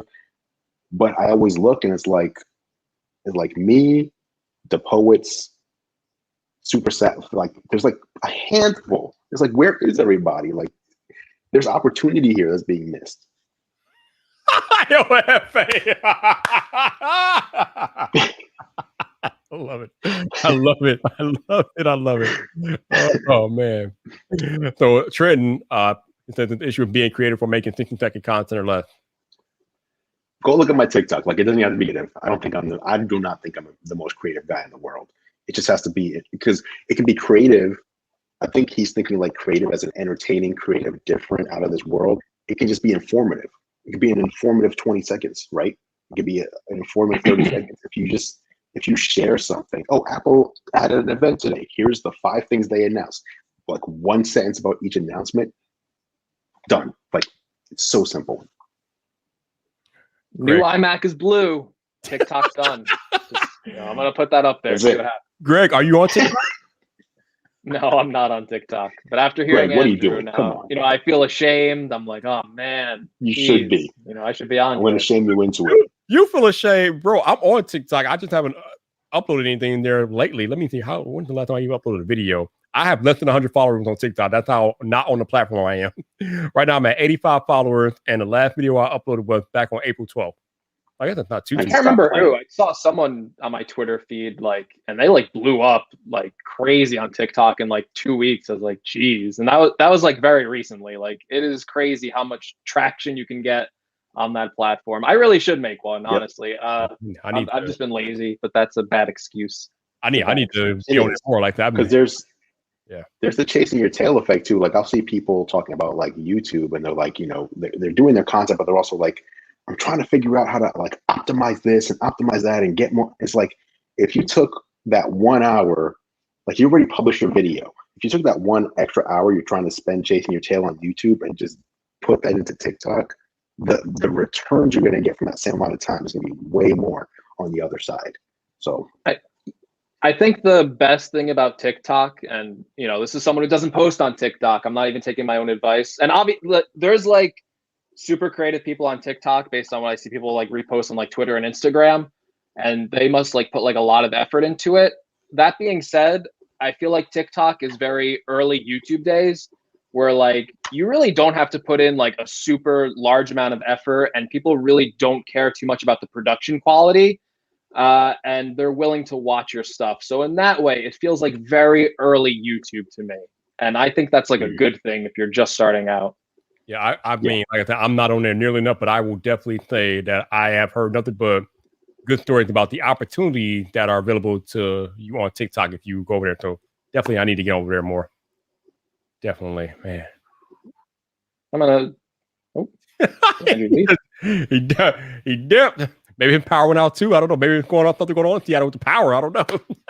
Seattle's down. I'm gonna make a TikTok this weekend. I'm gonna do something on the iMac. I'm gonna be it's blue, and that's it. That's gonna be my first TikTok. Trent got 190 followers. I got 85, bro. Hey, we doing it big. We doing it big, Trent. We doing it big. Yo, Trent must have the notification bell on my channel, because every video I posted this week, I swear he's been there in the first 5 minutes. Hey man, that's Trent support, man. I appreciate it. No, I appreciate it. I'm I noticed it. Simply Pop has a big M1 iMac video coming. Gonna create. Simply Pop been doing it, man. He been hitting it. He said, my Mac. Oh man, yikes! What is that? How did that work? A beta? What is going on here? Oh my goodness. Oh man, that's funny. No worries, man. No worries. So how have things been for you? Like, I know you've been over 100,000 for a while. I don't know. I'm pretty sure I talked to you about this, but have you found that more brands are coming your way now since you crossed that milestone, or how have things been in Greg's world? So the awful thing is when like I got to like 100,000, it started like when like the COVID stuff started happening, which is when like brands and advertisers like really pulled back and like there was like nothing for like a while. But this time I'm finding now as we're getting out of it and stuff like that, yeah, it seems to be a lot more contact with brands and stuff like that. I have like, I think like every video for the rest of the month is like a sponsored spot. So it's been very busy for that kind of stuff. I just put out one yesterday. This last video was sponsored by a brand, and then I got like a couple lined up too. So yeah, there's definitely been more contact with like sponsors and stuff like that. There's a lot of brands that reach out to me to like review certain things. It's just like I'm not like interested in reviewing it, so I turn down a lot of stuff. Like so I don't know. Yeah, I had a brand reach out to me to review their phone plans, and I'm like, you know what? That's not really part of my content strategy, but I can do an ad integration if you want. I don't think anything's gonna come up with it, but I'm like, yeah. Something like, it's funny because we as creators, we have to be mindful of the content we put out there and what we are putting in front of our audiences and things like that. I mean, obviously, here's the thing. I can't talk. The thing is, I reviewed phone plan. Well, why are you making that face? What's going on? Well, I just want to make sure I don't put any. This is the craziest thing I've ever seen in my life. What have you seen? What is it? I don't think you're ready to see this. Oh Lord, stop it! This is the craziest thing I've ever seen in my life. You ready for this? Sure. This just got announced. Look what they're selling on the Apple Store. Oh, yeah, I knew about that earlier today. You late, dude? You knew that? That was announced earlier today? Yeah. I just got a notification for this. What? That is kind of weird. Crazy. That is kind of weird, though. Yeah. I thought it was gonna blow your mind. I thought I had breaking news. No, not really. I never thought I'd see Apple selling a PlayStation controller. That's really weird. Yeah, Apple selling the PlayStation controller. I don't know if they sell the Xbox ones or not, but yeah, they actually have the PlayStation 5 controller for sale at Apple, which is kind of odd, but yeah. I mean, it works with all their stuff, so yeah, it's better than that Steel Series third-party controller that they sell. Like, this is a real controller. So, speaking of controllers, Greg, did you pre-order the red or the black PlayStation 5 controller? No, I definitely jumped on the black one. That black was the black. I got the black one coming. Yeah, that looks good. I like the white and black combo that they have now. I really like that design. And I probably would have ordered a controller, but I already have like 3 controllers, so I was like, all right, what am I really gonna get it for a different color? You have 3 PlayStation 5 controllers? What? Yeah. How do you have 3 PlayStation 5 controllers? How does that work? All right, so I don't want to sound entitled. I have 2 PlayStation 5s. Oh yeah, I forgot you. And then I bought like an extra controller, so I have 3. Okay, so. I got you. Oh! Before I forget, have you met the lady of the house yet, Greg? And don't say you haven't played. You did? You met her? Yeah. Did you survive? Did you survive? Yeah, don't spoil me, but I did meet the lady. Did you survive the lady? Yes, I survived. All right. I love that game. I wish the Apple products were like a week. I wish they were released like next week at this point, because I was like, I was getting like really into it, and then I was like, I gotta get ready for the IMAX and stuff. Oh man. And then it's like, all right, I guess I'll play this next week, because I like just got off like a cliffhanger, and I'm just like, all right, I want to go back and play. Hey Jeff, I appreciate you showing up, man, hanging out. Thank you, sir. Hopefully you have a good evening, and I will see you tomorrow night. Trent says he might buy a PS5 controller as a participation trophy. Yeah, for those of y'all that don't know what we're talking about Resident Evil Village. Greg finally brought it. I've been egging him on and trying to tell him to get it, and he finally got it. So he looks like he's having fun with it. So that's cool. Yeah, I've been playing it myself. I'm having fun with it as well. Yeah, Resident Evil. So is this like? Oh, go ahead. Is this like your have you played Resident Evil games before? You know, I have, but I've never brought one. So this is the first time I've ever brought a Resident Evil game. So I brought Resident Evil Village on PS5. I downloaded Resident Evil 7 though on my Xbox because it's on Game Pass, although it's free on PlayStation as well. But I didn't know that at the time. But I actually downloaded 7 on the Game Pass, so I have 7 on my Xbox. So I'm actually kind of playing both of them because I haven't played a Resident Evil game in eons. So yeah, but Resident Evil Village is fun. Although, man, some things in there they do scare your boy Viper. They got your boy Viper. They got your boy Viper a few times. I'm not gonna lie, they got me a few times, man. I'm gonna give me a damn heart attack, man. Crazy. I think based on what I played so far, I think 7's the scarier game. That's what I'm hearing. Yeah, scary. I'm only in the very beginning, so I'm like petrified. Like, yo, this is more scary than 8 is already scary. Damn. But Village is definitely more fun. Like, oh yeah, 7 takes a while to build up, and like Village, like right off the bat, you're just like, all right, come on, I got to survive this. Where's my ammo? Oh no, I have like 2 shots left. Seriously, man, that's the crazy thing about Resident Evil games, man. Ammo is always at a scarcity, man. Good luck. Crazy. It's like the worst feeling. It's like I got 2 left. Oh, what do I do? It's like you just like run. So you also have an Xbox Series S. Have you played that at all? I know you the like S. Yeah, you wait a minute. Do you have the X? I have both. Oh, I didn't know you had an X. Okay. Have you played it at all? Yeah. So no, you have not played it yet. Wow. Okay. I've played it. Yeah, I played it. Well, like one time. Well, once, twice. I played a couple times. I played some stuff on Game Pass. God, what am I going to do with you? What is happening here? Hey, if they put a game on there that I can only get on there, I'll play it. But I'm still waiting for something. Oh, hold on, y'all. Y'all know what time it is, right? Y'all know what time it is. Oh, shot fired on the podcast. Wow. Shot fired by Mr. Greg here. Oh, man. What is happening here?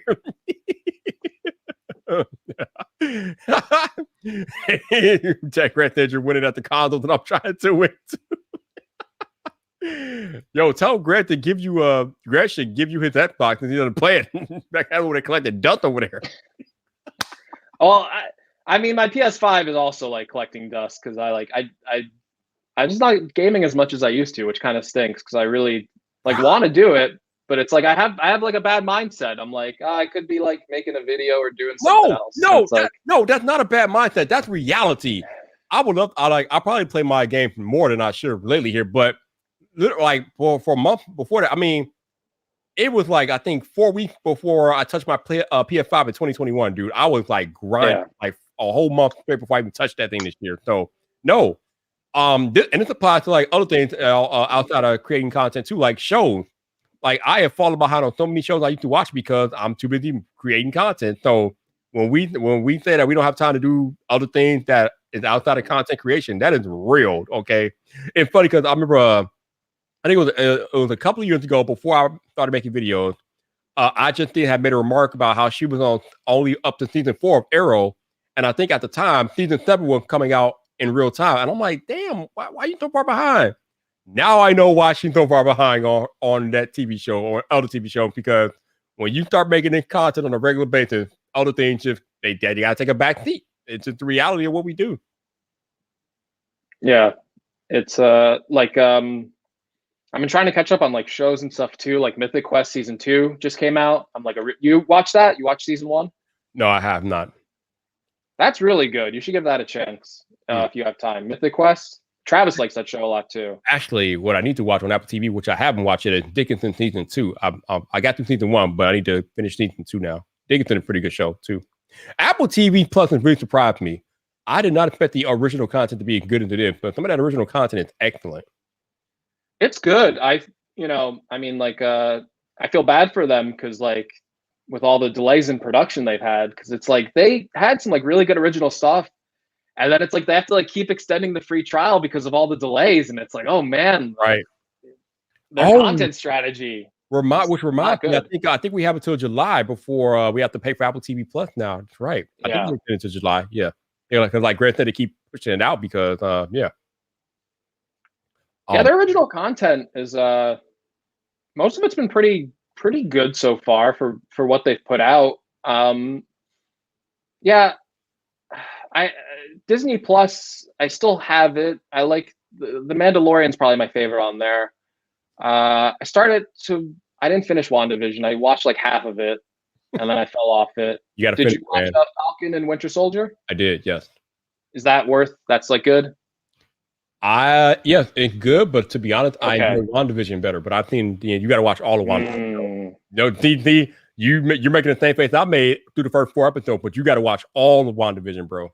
No, I do want to get back to it. Again, it's just I've fallen off of it. But I was enjoying what I was watching, and there was like some twists and turns that were happening when I was watching it that I was like, "Ooh, this is getting interesting." Yeah. And I'm one of the people that actually liked the first few episodes. I know like there was a lot of fans who were like, "I don't like the first few episoos." I kind of liked it. It was like strange and weird, and I was like, "Ooh, this is like interesting. Like, what are they leading to?" With this. Yeah. Like, it's not your typical Marvel thing, and that's why I liked it a lot. I'm like, "Oh, they're trying something different here." So I really liked that. I thought it was like a really interesting way to do that whole season buildup. I'm sure everyone in the chat's probably watched it by now. I don't know why I'm being so cautious with what I say. Yeah. They have to not spoil me. But yeah. You know what I haven't watched yet and I heard was good? Defending Jacob, and I want to watch that. That is the second best show on Apple TV, right behind the morning show. No. I know I'm wrong. Actually, it's the third best show on Apple TV behind Ted Lasso, the morning show, and then Defending Jacob. That's my ranking. Okay. All right. Yeah.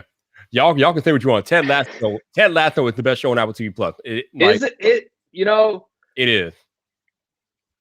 I'm so hesitant with Ted Lasso. I was too. I am. I look at like the cover and I'm like, everyone loves this show. Everyone loves the show. And I'm like, I'm gonna be the one person that doesn't like the show for some reason because everyone else loves it. So I'm afraid to watch it because I don't want to say anything bad about it because everyone loves this show. You don't want to get canceled for real. You don't want to get canceled for real. Yeah, I think I have to watch it though because like everyone says it's good. Especially considering season 2 is coming in July. You need to watch it, man. Yeah.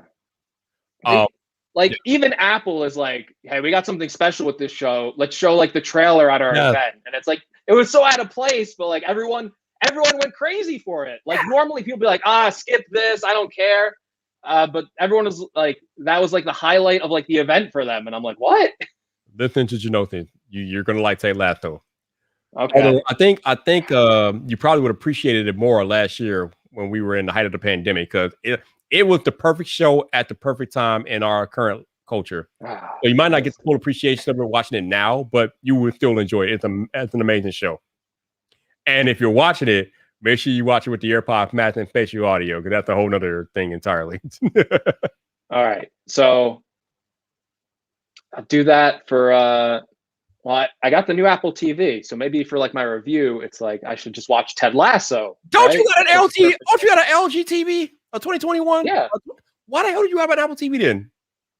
It's better. I don't like the built-in stuff. How is it better? It's the same damn thing, isn't it? No. Apple TV is faster. The navigation. Oh dear Lord. I'm telling you. It's the actual content better though. It's the same like picture and rating thing like that, right? Like how is it better? Okay. I prefer the Apple TV box. That's it. Hey, okay. Hey, it's easier for me. I like it. You have a PS5 and an Xbox. How is it easier? You got built-in apps everywhere. Those are the worst for that because it's like you gotta power it on. The fans start going on. It's like, all right, I don't need to hear the fans whirling up when I'm gonna open up Netflix. It's a little too much power for that. Wow. Are you surprised, Viper? I gotta get all this stuff. Come on. This is why I love you, man, because you're Greg. You are genuinely, authentically Greg, and I love it. I'm here for it. I gotta get it. I mean, come on. But no, I should probably either watch it on the Apple TV or the new iPad Pro. I need to see that display. I've heard such good things about it. That's why I really want to get the 12.9 inch because of that display, and I want the extra RAM because I'm a tech snob. Would you go 1 terabyte? Like 16? Yeah. theoretically, if I want to get the new iPad Pro, I could probably get one tomorrow, but I want the 1 terabyte and I can't afford that right now. So I'm going to wait till I can get it and I'm going to go grab it. Because I want that. I don't know if I should tell you this. I don't know if I should tell you this. I may upset you with this.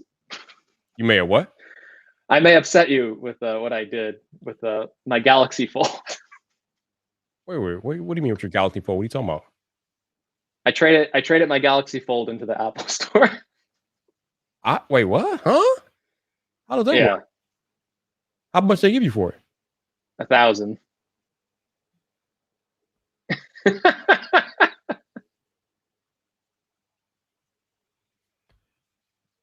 First of all, I didn't even know you still had the damn thing. I thought you got rid of it a while ago. No, I had it this whole time. What? Yeah. And you gave it to the Apple Store. They gave you $1,000 for it. Yep, $1,000 gift card. I was surprised. I felt like that was a lot from Apple. Yeah. For a non-iPhone thing, I was like, huh, bruh. Man. Oh, now you got me considering doing something. Knock it. No, come on. I love that thing. You can't get rid of that. I love my phone. That would be off brand. Bruh, that actually it will be on brand. Actually, I am the captain of the team Apple, Greg. It will be on brand. But no, I saw someone else post about it on Twitter, and they're like, they gave me $1,000 for the Fold. I was like, 1,000? I still have mine. Right? I should trade it in. Oh, I mean, it's not like I would lose much. I still got my S21 Ultra sitting there, like, yo, yeah. Oh man, yeah. Let me calm down. Let me calm down. Man, yo, Don, bro. I'm actually considering it. I'm like, yo, if I can get 1,000 from Apple, like, I don't know, Yeah. So that was a big decision maker for me getting the 1 terabyte iPad Pro. I was like, all right, now. I mean, yeah. I mean, even if I want to go get one, I still wouldn't be able to get one. Probably won't be out to like June or July anyway. Let me see what's the time looking like on Apple. I looked at the pickups for the iMac this morning. I didn't check the iPad, but my local store had iMacs in stock, and I was like, huh. I didn't think they were going to carry like any stock in. So maybe I'll get lucky. Yeah, I mean, you can't even pick up a 1 terabyte iPad in any store, and the earliest they're coming in. Wait, nope. Wait, what? Oh, wait. Okay, this is weird. So they have the 2 terabytes in store somewhere? What the hell? How does that work? Well, who's buying the 2 terabyte? You gotta be crazy to buy that. That's a lot of money. Yeah, that's why they have them. but usually they don't have they usually don't keep those in store. I thought, but I guess they do. But yeah, if I ordered a 1 terabyte tomorrow, I wouldn't get it between June 30th and July 15th, which is not a big deal. I mean, I have an iPad right here. So not the end of the world, but yeah, I don't know. But it's interesting. They give you 1,000 for the Fold. Damn, dude. Damn. Yeah. Damn, man. Damn. Yeah, I thought that was really weird. I'm like, Apple, 1,000 for the Fold? I thought they would have like laughed at me, be like, we're not giving you anything for that. But no, but I mean, Apple has been doing phone trading for a while now. So I mean, I'm not surprised. Oh, I know. Yeah. Yeah, I know that. It's just like usually for like the Android phones, even like the Samsung stuff, like it's usually like a lot less than they give you for like the iPhones, So I was just shocked that like for an Android it's a $2,000 phone. They can't downplay it that much. I mean, damn. I mean, yeah, when you put it that way, it is a $2,000 phone. So I only got 50% back. So I guess that's kind of bad if you look at it that way. Didn't they drop the price though to like $1,800 recently? So I don't know. Did they? I mean, I know obviously you can get it on sale, but I don't know what the current cost of it is. But I mean, that's still amazing. Apple gave you $1,000 for it, though. What was the Surface Duo? They dropped it to like 600 or something like that recently. I don't know if that was an official thing. I know The Verge had some type of code there. It was like a price cut. Yeah, $690. Yeah, $690. That was a bad phone. That was really bad. I remember you complaining left and right about that phone. Hilarious. That phone was so bad, I didn't make a video on it, which normally I do like to normally it's like, I don't know, like I just felt like I didn't even want to spend like another moment using it. You know what I mean? Like I was like, this thing's so bad. I don't want to spend I don't want to film B-roll on it. I don't want to. Yeah, I just wanted it gone. Like I wanted to make sure I didn't miss like the return window. Like I just wanted to send it back and just get it out of my hands. So now that it's like, Well, I think now it's like 690. Do you think it's worth it at 690, or do you still like no? I'm not. No, I don't want it's really bad. It's really bad. Wow. If they didn't fix anything from when I used it, I have no idea. Maybe they fixed some of the software stuff. I don't think I could still recommend it. It had like a lot of software glitches. The keyboard didn't work like on startup when I was trying to like type in my password. The whole like using it like a phone, right? And you know, the Galaxy Fold wasn't for me, but to its credit, you could use it one-handed, kind of like as a phone. You know what I mean? Even if you weren't in tablet mode. Yep. The Surface Duo, like in the phone mode, it was just like so awkward to like hold because it was like big and fat. Yeah, I don't know. Like it had like a 4:3 aspect ratio, so it was like really wide. Like trying to hold a pancake. Yeah, exactly. So, and then like it just seems so inelegant to me. Like it was like two phones like glued together rather than like the Fold, which is like, hey, you open it up and it's like a full screen, it is really impressive. The Fold, like when you open it, it's like right before I like traded in, I was like, let me unfold it one last time because it's such like a nice tech demo, right? It's so impressive when you see it. Yep. So even though I didn't like using it, even though like I didn't like using it like daily and stuff like that, but like I could appreciate like the technology behind it, and then like that stuff like blew me away. With like the Surface Duo, it felt like it was like duct taped together. I was like, he said it with MacGyver together. Oh man, you are a savage, man. Oh boy. I hope they make another one though, but they canceled the more interesting project, which was the laptop version of that, which I thought was like the cooler thing, where they had like a dual screen laptop, like on that same thing. What was that? That was the Neo. The Neo, yep. Yeah. So they canceled that, and that was like the first thing they showed off. Like the Duo was like the bonus thing. So I'm very disappointed that they canceled that off. But maybe they're going back to the drawing board. I mean, we don't know. Microsoft is working on a bunch of things, so it could come back. You never know. So I'm curious. What do you think about what Andrew told you about as it relates to you potentially working with Apple in the future? I mean, I would like to get like products earlier to like help my audience out and stuff like that, and it'd be cool to get like a first look at it.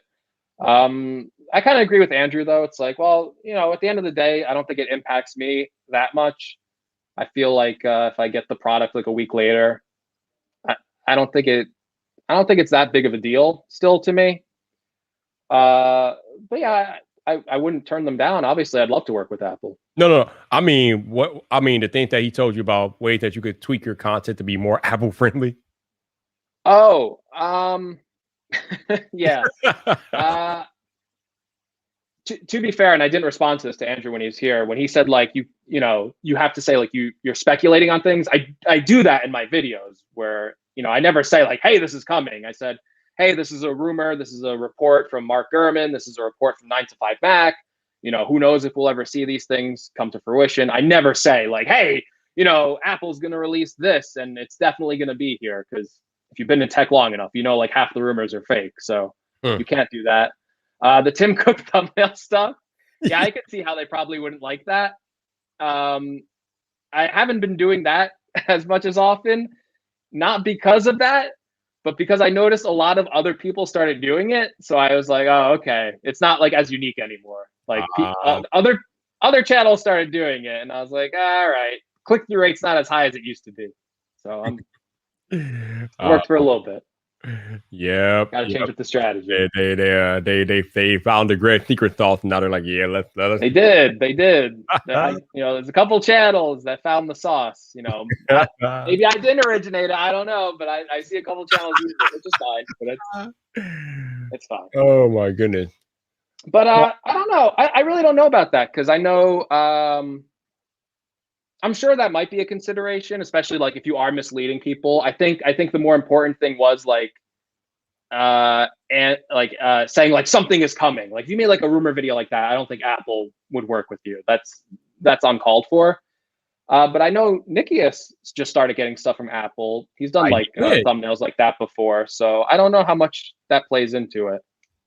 Yeah, I mean, obviously, I mean, no one really knows what the thought is to work with Apple. I mean, I think they do probably favor creators that have been historically positive towards them in their products.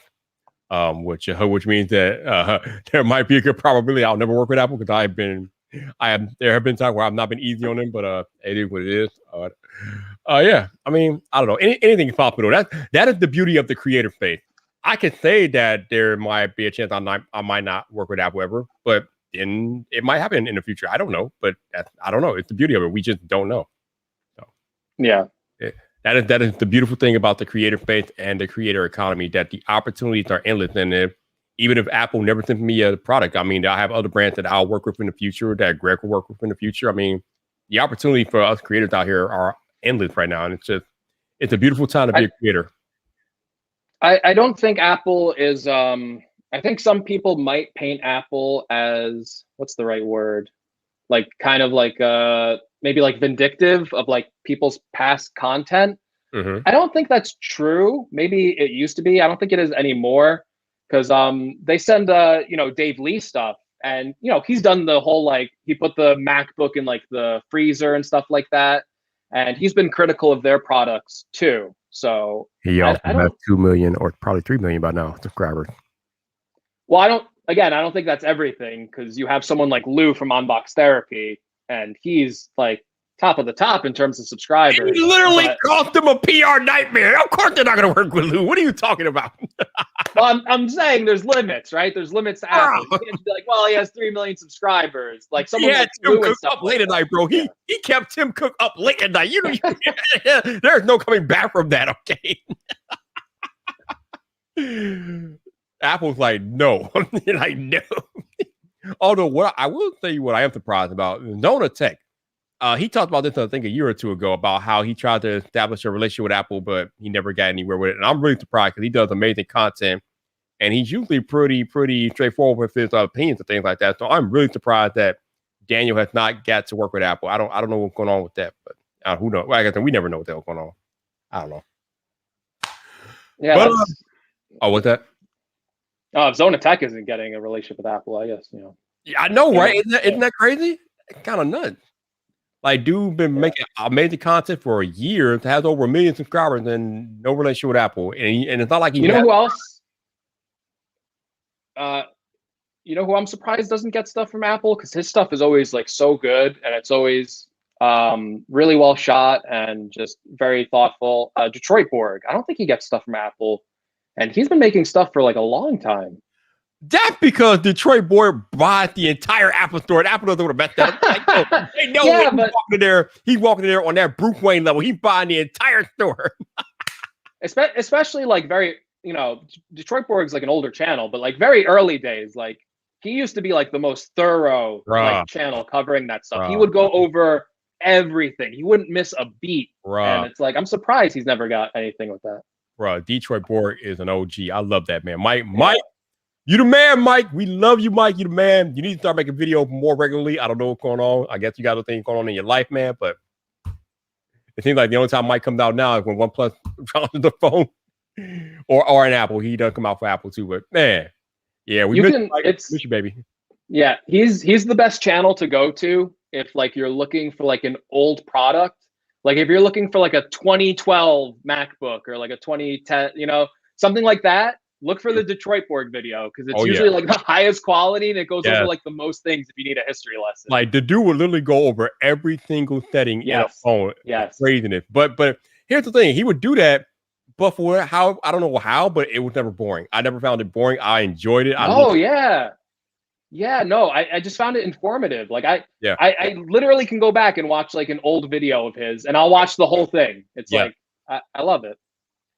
Don Colvin, to answer your question, no, Apple doesn't need to do anything. However, again, as I stated earlier, marketing and the way companies market has changed rapidly over the past 5 years. And any company now that's not reaching out and working with content creators are missing the boat. I mean, Unbox Therapy, 17 million. Marquez Brownlee, 14 million. Then you got up-and-coming creators up here like Greg. He has almost 200,000. Luke Miani, Taylor Tech is out here. iUpdate is out here. Andrew Everson's out here. The creator wave is here, and companies will be foolish not to take advantage of it. So Apple doesn't need to work with anybody, but they will be fooled not to. Seriously. I also feel like it's in Apple's like culture ever since like Steve Jobs. I think they really like to show people their products because they're really proud of them, and they really do like. I think they expect to like blow everyone away with like almost everything they release. Even if they don't blow them away, I think internally, like what they work on, they want to see like the reaction. They want to see like people like look at like the new iMac and like be wowed by it, be wowed by like the M1 chip. I think like the company culture like really gets a kick out of that because there's like a lot of teams that just like work on this stuff. Like, you know, they've been working on this for like years, and to see it like finally released and then get like public acclaim, you know, that's any industry, right? Someone releases a movie. Do movies have to really have reviewers? Probably not. No. But I think everyone who works on it kind of likes to see like, ooh, is this like a good movie? You know, do we do well? I think that's just human nature. Exactly. And it goes back to what me and Andrew have talked about on these live streams before. It's okay for creators to be critical of brands if you're being fair about your criticism. They want that feedback. Any brand worth their salt, they want that feedback. They need that feedback so it can make their products and services better. I mean, if you're a brand and you care about your customer service and you care about your product, you want the critical feedback. You want to know the things that you need to do to make your product better for the next iteration. Why wouldn't you want to know that? I mean, it makes sense to me.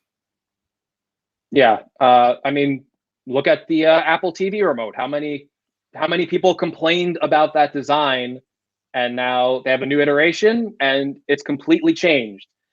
If there wasn't that feedback, that remote wouldn't have changed. It would have been the same thing. Like if there wasn't like a public outcry about it. So it's always good to have criticism because in the end, it makes a better product. Exactly. Perfect example here. This S21 Ultra. I love, I and everybody else lambasted the S20, the S20 Ultra last year because the autofocusing system on the camera was garbage. It was trash. What did Samsung do this year? They added a new laser focus laser autofocus in here, and now it operates the way it's supposed to. That maybe doesn't happen if we're not critical of it. So again, these brands need our critical feedback and analysis to make their products better for the next iteration. As much as, you know, people get on Lou or Apple might hate Lou for making the bending iPhone video, I am hell bent on thinking that it made future iPhone better. Now, I've been told that some people disagree with me because they feel like, you know, iPhones are usually made several years out, so Apple probably already in the process of making that aluminum stronger. But I'm like, you know what? I think Lou kind of brought it to the forefront and kind of maybe accelerated the process. So I am definitely going to give him some credit for helping Apple make stronger iPhones from that incident. It is what it is. But I'm not going to keep Greg here. I appreciate the time, man. Like I said, it's been so long since you've been on here, man. Nice to have you back. All the time, but you've been busy, man. You, Mr. Like I said, you're on your way to 200K now, so you've been handling business. So I appreciate you taking the time. Shout out to all of y'all that hung out for 2 hours and 39 minutes tonight. Thank you guys for hanging, and for those of y'all that super chatted, thank you. I think, as I always say, those are not required, but I'm always grateful when you guys can contribute when you're contributing.